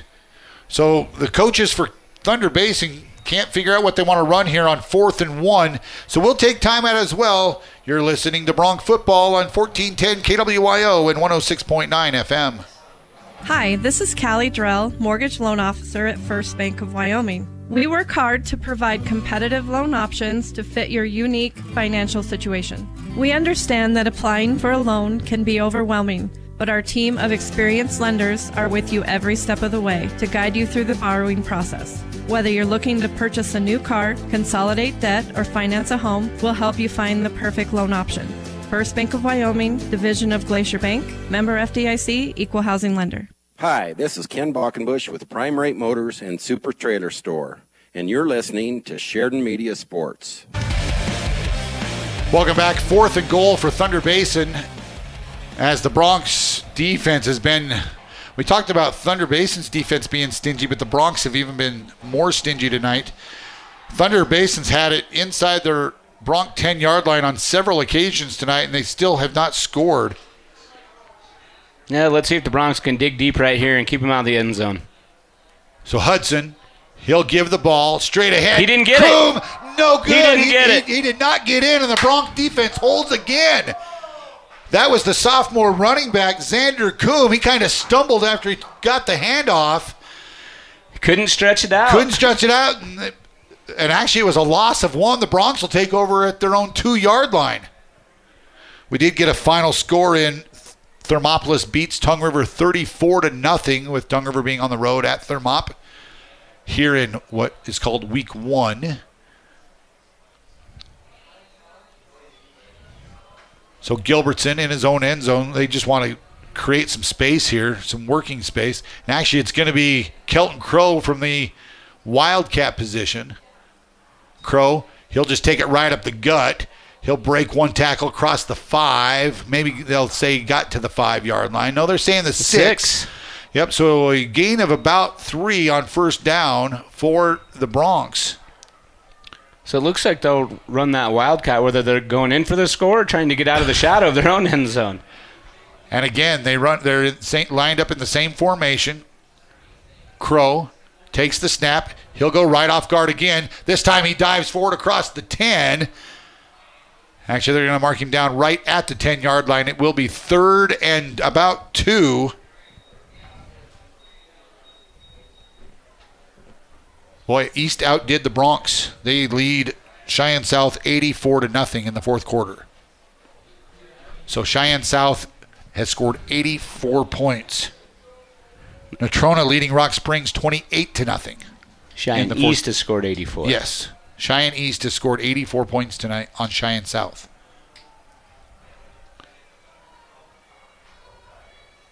Gilbertson, the give to Way. Way struggles, breaks a tackle, and he's off on the races. He breaks a tackle at the 20. He's to the 40, midfield, and run out of bounds inside Thunder Basin territory at about the 45, 46-yard line. Wow. They had him bottled up. Yeah, they had him completely bottled up along the far sideline. He broke a tackle at about the 10-yard line, stepped through another tackler's arms at the 15, and was off to the races. So the Broncs will have it 1st and 10 now at the Thunder Basin 46-yard line.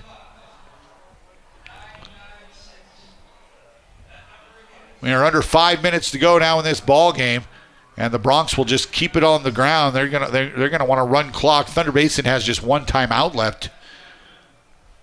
3 receivers in the formation.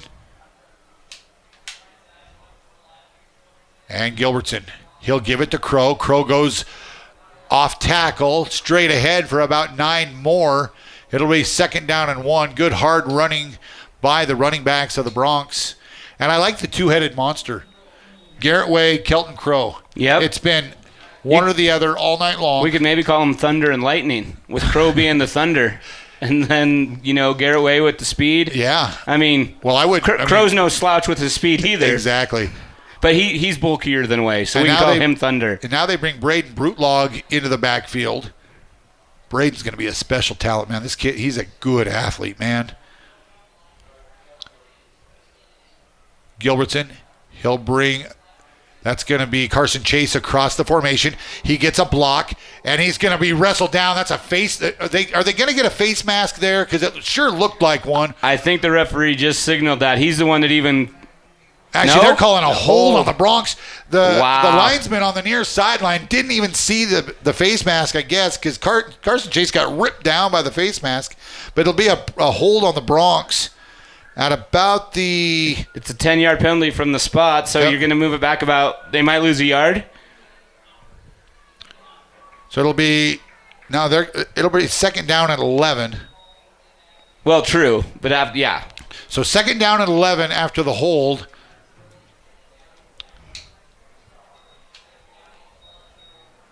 As Carson Chase, boy, he's got a lot of quickness to him as well. He does indeed. Now, if all these guys just ran track, because how many guys did you say that are like have a very fast 40? Yeah, 5, 6, 7 of them that can run a 4.5 40 or better. So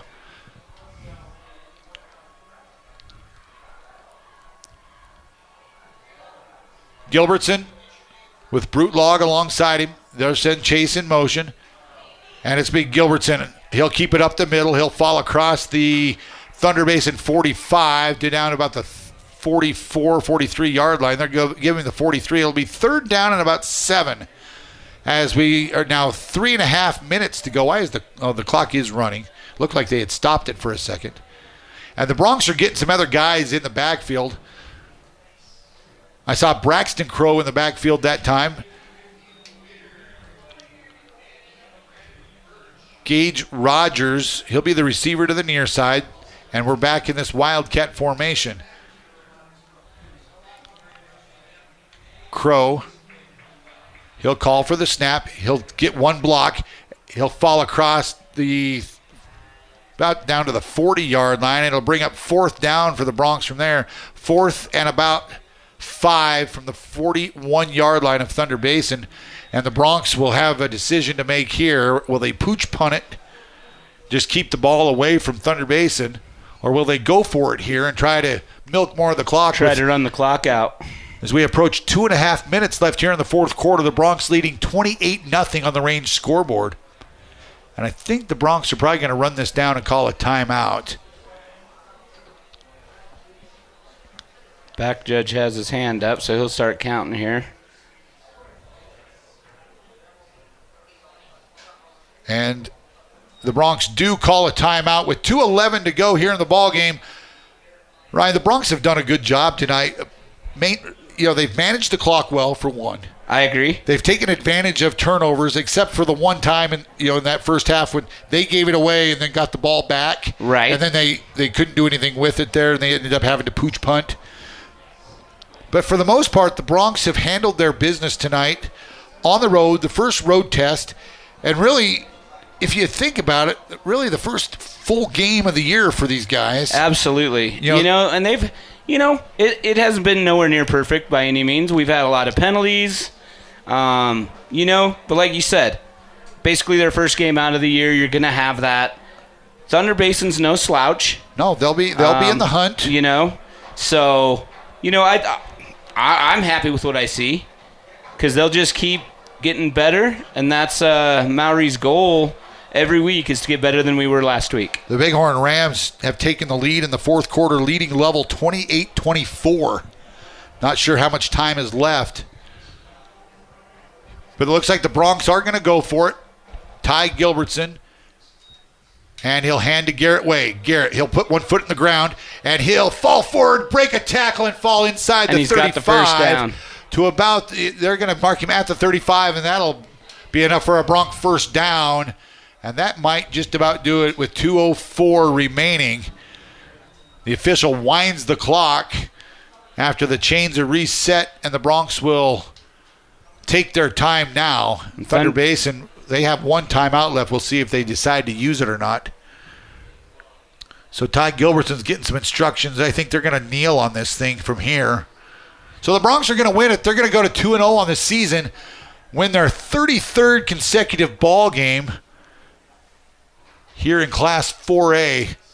Gilbertson under center, takes the snap and just takes a knee. And we're a minute 30 left here. And, you know, the Broncs have still, we're 8 quarters into this year and have not given up a point on defense. I'm really impressed with how they came out here in the second half, only being able to put up 7 points on the board in the first half. And, you know, they came out and they stuck to their guns and they just, you know, they proved that they're the team to beat. Well, Natrona's going to be a formidable opponent on the road next week. We'll be there at Casper Natrona High School next Friday night. And we'll see. It'll be 2-0 teams. And with 55 seconds left as Ty will again kneel the ball down, second down. And now it'll be third down for the Broncs. And he'll have to kneel one more time. I think they will have to kneel it one more time.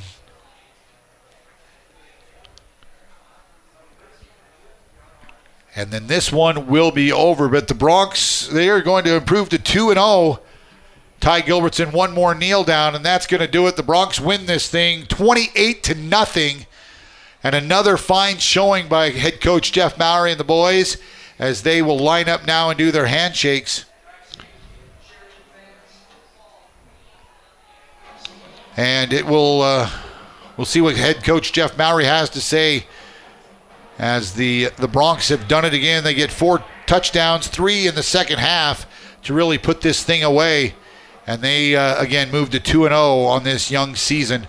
And they look as good as we thought they might be. I mean, you know, no Chance Morris tonight, one of the other, I mean, maybe one of the fastest guys on the team, not playing tonight. And the Broncs still get, you know, some passing touchdowns, rushing touchdowns. They got a return touchdown tonight and kind of really salted this thing away in the third quarter. Yes, sir. You know, like I said, I think that they probably took to heart what went on in that first half.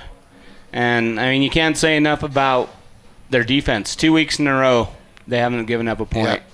Yeah. 8 quarters in, and they've yet to give up a point. So, nice job defensively. We will definitely talk about that here in the post-game show when we talk to head coach Jeff Maury after he'll talk with the team.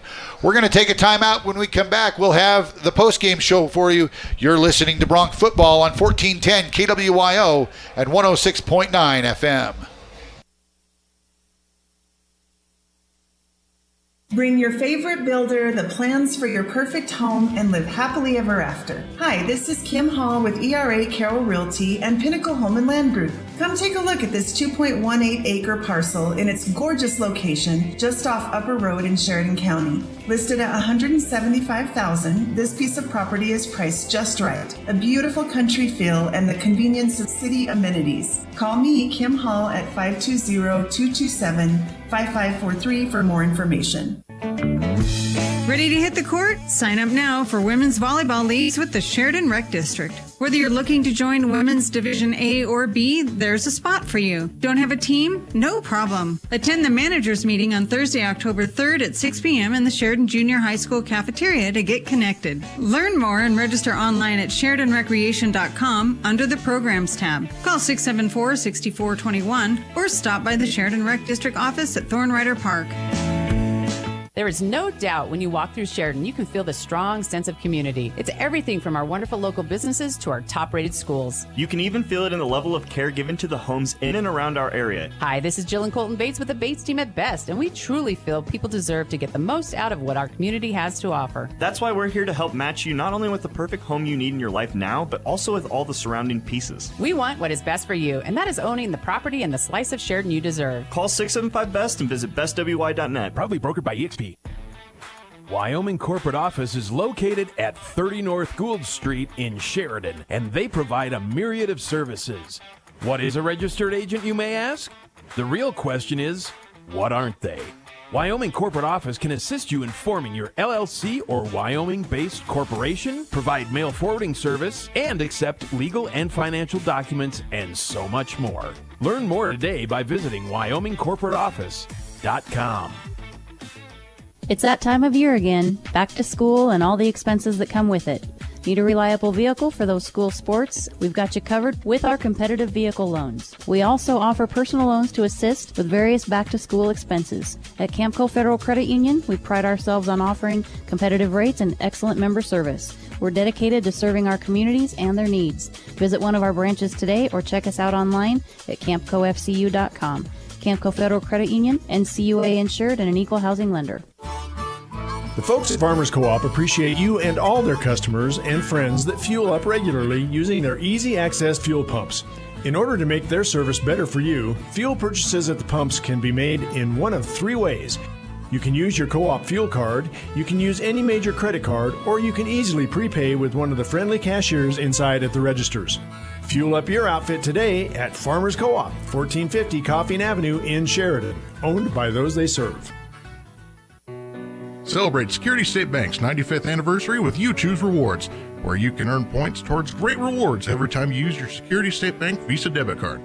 The points can be redeemed for cash, travel, event tickets, gift cards from popular retailers, merchandise, and more. Stop by Security State Bank in Sheridan, Gillette, Orland, Graybull, or Basin and register your Security State Bank debit card to start earning You Choose Rewards today. Security State Bank, FDIC insured.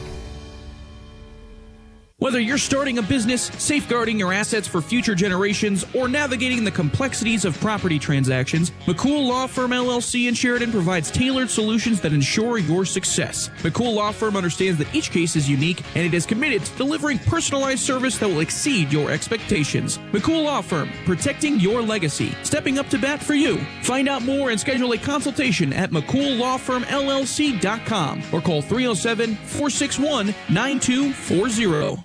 Hello, this is Michelle Manival from the Sports Stop and Foot of the Bighorns, and you're listening to Sheridan Media Sports. Welcome back to Thunder Basin High School. The Broncs have extended their winning streak to 33 consecutive games as they beat Thunder Basin here on the road tonight, 28-0. Again, Ryan, we talked 2 games in. They've yet to give up a point defensively, and really we didn't know what kind of defense the Broncs would have. They had to replace every starter from last year's state championship game. On the defense, and only one on the off. Everyone but one on the offense, and so the Broncs inexperienced, but they just continue. Halftime adjustments by the coaching staff just really makes all the difference. They have just completely. I don't know, 33 straight games where they may not always play their best, but they find a way to win. And I think they led 7-0 at halftime tonight, and then they come back and they score twice in that third quarter and then get the punt return to start that fourth quarter, and they let it 28-0. And really, they stopped Thunder Basin 3 or 4 times inside the 10-yard line. That has to show that the coaching staff, that what they're doing is working. Absolutely. I was just going to say they stopped them, multiple times, and maybe even inside the 5. Yep. And that last one was just amazing. They had second goal. They had like three shots at it from the 1 and couldn't get it in. So, yeah, the coaching staff, the culture, it all plays into the heads of these players. Yep. Yeah. So I just love their heart. They're never going to quit. So it's great. So let's take a look at how it went down tonight as the Broncs win this one 28-0. The Broncs won the toss. They always elect to receive. So they took that opening kickoff. They drove down. They got a 4-yard touchdown from Kelton Crow with 9:07 remaining in the first quarter. Gilbertson's kick was good, and they led it 7-0. And that's the way it would end in the first quarter, or the first half. The Broncs led it 7-0 at halftime. Come out the second half. Sheridan kicks off to Thunder. Sheridan stops them. Sheridan gets the ball back. Sheridan turns the ball over, throws an interception in the end zone. Thunder Basin took over, but they give it right back to Sheridan, and Sheridan made him pay it with 2:59 remaining in that third quarter. Ty Gilbertson hit Breck Reed on a 4-yard pass play, and the kick was good, and the Broncs led it 14-0. And then not too long after that, Breck Reed intercepted a ball from Hadley Hudson, set the Broncs back up, and Ty Gilbertson scored from 3 yards out. The kick was good, and the Broncs, after 3 quarters, led it 21-0.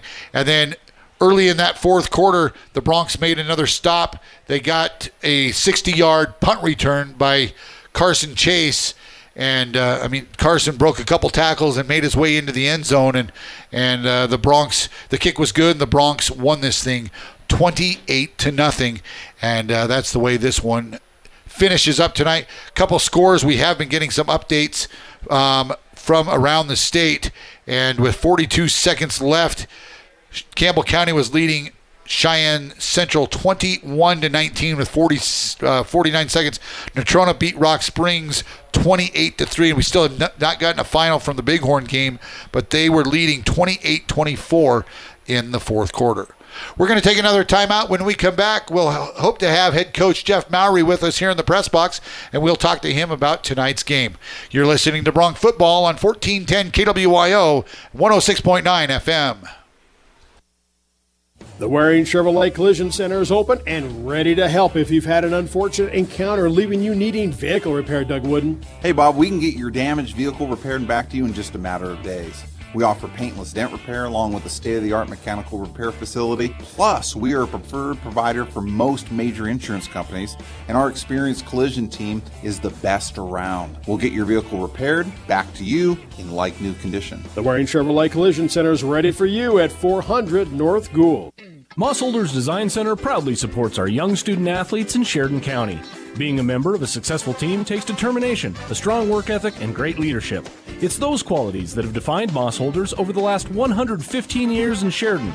We're proud of the Mossholders legacy, and we're proud of our local athletes and coaches.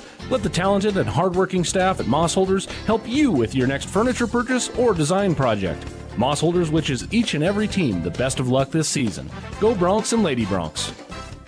In a place where honesty and hard work define us, there's a bank that's fully invested in Wyoming. The banks of Buffalo, Gillette, and Sheridan. We understand that business owners are the backbone of our communities. And whether you run a ranch, a restaurant, or a retail store, we're here to support you with a range of account options and personalized services without all the unexpected fees. Because when your business succeeds, our communities thrive. Visit buffalofed.bank for all your business banking needs. Member FDIC, Equal Housing Lender.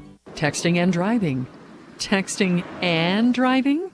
Everyone knows there really is no and. You're either texting or you're driving. In other words, if you're typing or reading anything while you're behind the wheel, you're not paying attention and you're not in control of your vehicle. That's why law enforcement around the state is cracking down on distracted driving. Hey, Wyoming, let's put an end to texting and driving because we all know better. There is no and.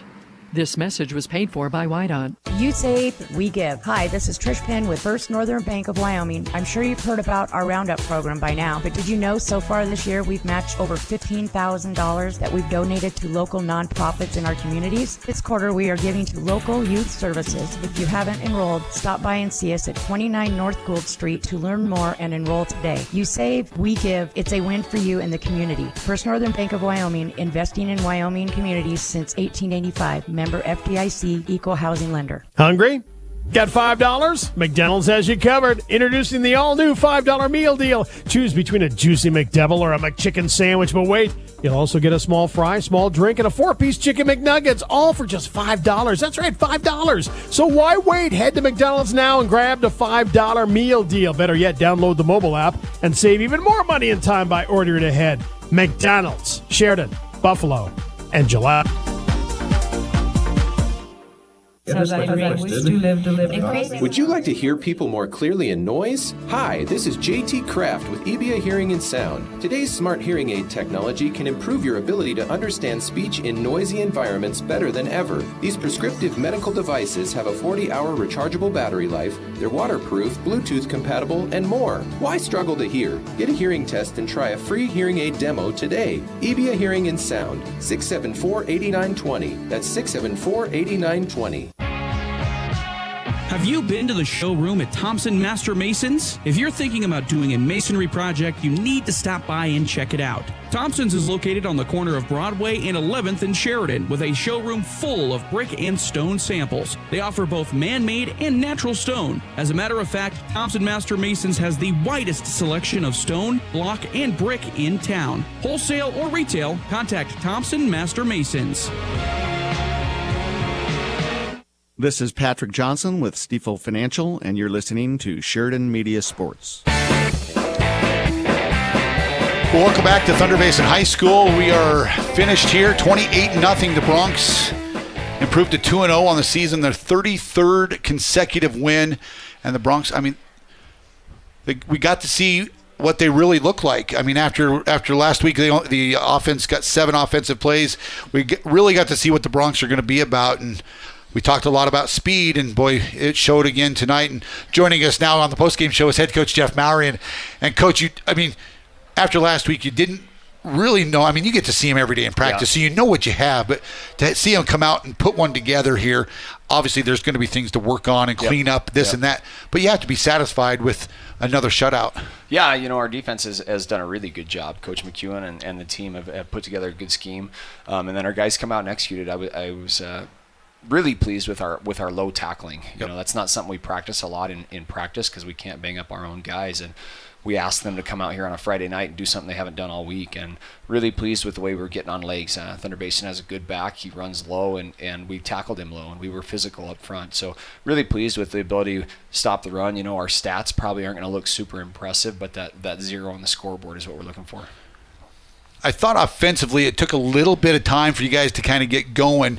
Obviously, you turned the ball over one time early and kind of thwarted a drive that you had going pretty good. And then obviously they turn it right back over to us, and then we don't really do much with it. We get a penalty and kind of have to. Then we pooch punt one and pin them deep. And so I thought the execution was pretty good, but offensively, the speed really showed up again tonight. Yeah, the first half we would do some good things and we'd do some poor things. We had multiple penalties. We just weren't executing cleanly. Even on our good plays, we were missing blocks and we were making good runs because overcoming some missed things up front. Sure. And so we settled down in the second half. We challenged them at halftime and they came out here, and I thought our big guys up front and the lead blockers really established the run, which was huge. And then, we get that score and go up 14, and then we get that special teams touchdown is huge, and that's a game changer. And so, really kudos to our punt return team. That Coach Durham is the guy that leads that punt return team, and he's done a phenomenal job early in the season with multiple touchdowns on punt return. And anytime you can get a special teams score, that's huge. Execution-wise on that offense, Ty seems to have a great handle on what he wants to do and what you guys want him to do. And it's kind of nice to have a two-headed monster this year. In years past, you've had the Colson Kuhn, you've had the Dane Steele. We talked about that early. And you've got Garrett Way, you've got Kelton Crow. Ty can run the ball a little bit. You guys can bring other guys in, but having Garrett and Kelton has really proven successful so far early. Yeah, and that's what you saw in the second half is we put in a package just this week with more run emphasis, and that's what we closed out that last series with, was just running the ball downhill, getting the first down and getting the clock gone. And really pleased with the way they were running the ball, running hard, physical. I think lots of times we're falling forward, we're breaking tackles. You saw a lot of missed tackles by those guys. They just break tackles. They're strong kids, put a lot of time in the weight room and believe in our system. And so they've done a good job. I'd like to be able to loosen the box up a little more with some pass, and we tried that in the first half and struggled to do that. But we have guys that can do it. They just got to go out and execute it. And so if we can become more balanced and still run the ball like that and still have a threat of the pass, that would be really, really good for our offense as we, look at another great team that we're going to have to play next week.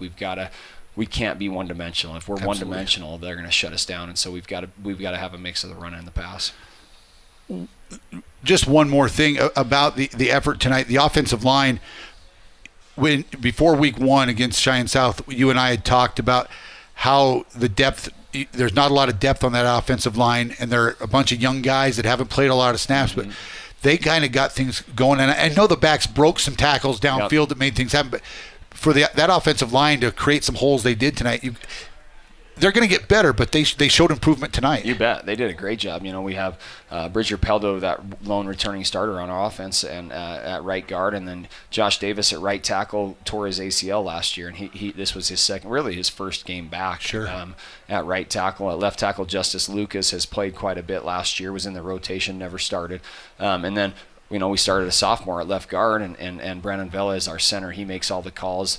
A lot of older kids, but not a ton of experience besides Bridger, and so it was really good to see those guys grow up, and I thought they really did. They handled themselves well, and they were owning line of scrimmage. And you're right, we have good backs, that's true, but you don't have good backs unless you have a good offensive line. Absolutely. Well, Natrona next week, and they kind of rolled over Rock Springs tonight. 28-6, I think, was the final. And so it's going to be a couple 2-0 teams, and you and Harshman know each other well. Yeah, Coach Harshman, has been there since, I think, 1991 was his first season in Natrona County. I don't know if there's maybe Todd Dayton's won more football games than Steve Harshman, but that's about it. And he knows how to win football games, and we're at their house, which is a really challenging place to play. Absolutely. And, Thunder Basin played them a week ago at their house, and they struggled there. And it's a tough place to play. They'll be a physical defense, very, very sound offensively and defensively. And so we're going to have to go to work on film and see if we can't find an edge someplace for our kids to have a shot at it, because that's a really, really hard place to play. Well, help these kids celebrate this one tonight and get after it tomorrow. Yeah, they should enjoy this one. Coach Liebeck always says enjoy it, because as soon as you lose, you're going to wish you celebrated the previous one more. Absolutely. So hopefully these guys enjoy it, and I hope they recognize kind of what's happening with their program, and they should be very proud of what they've done and the things that they've earned, because winning 32 games in a row doesn't just happen, and these guys have worked hard, and they should enjoy it. Absolutely.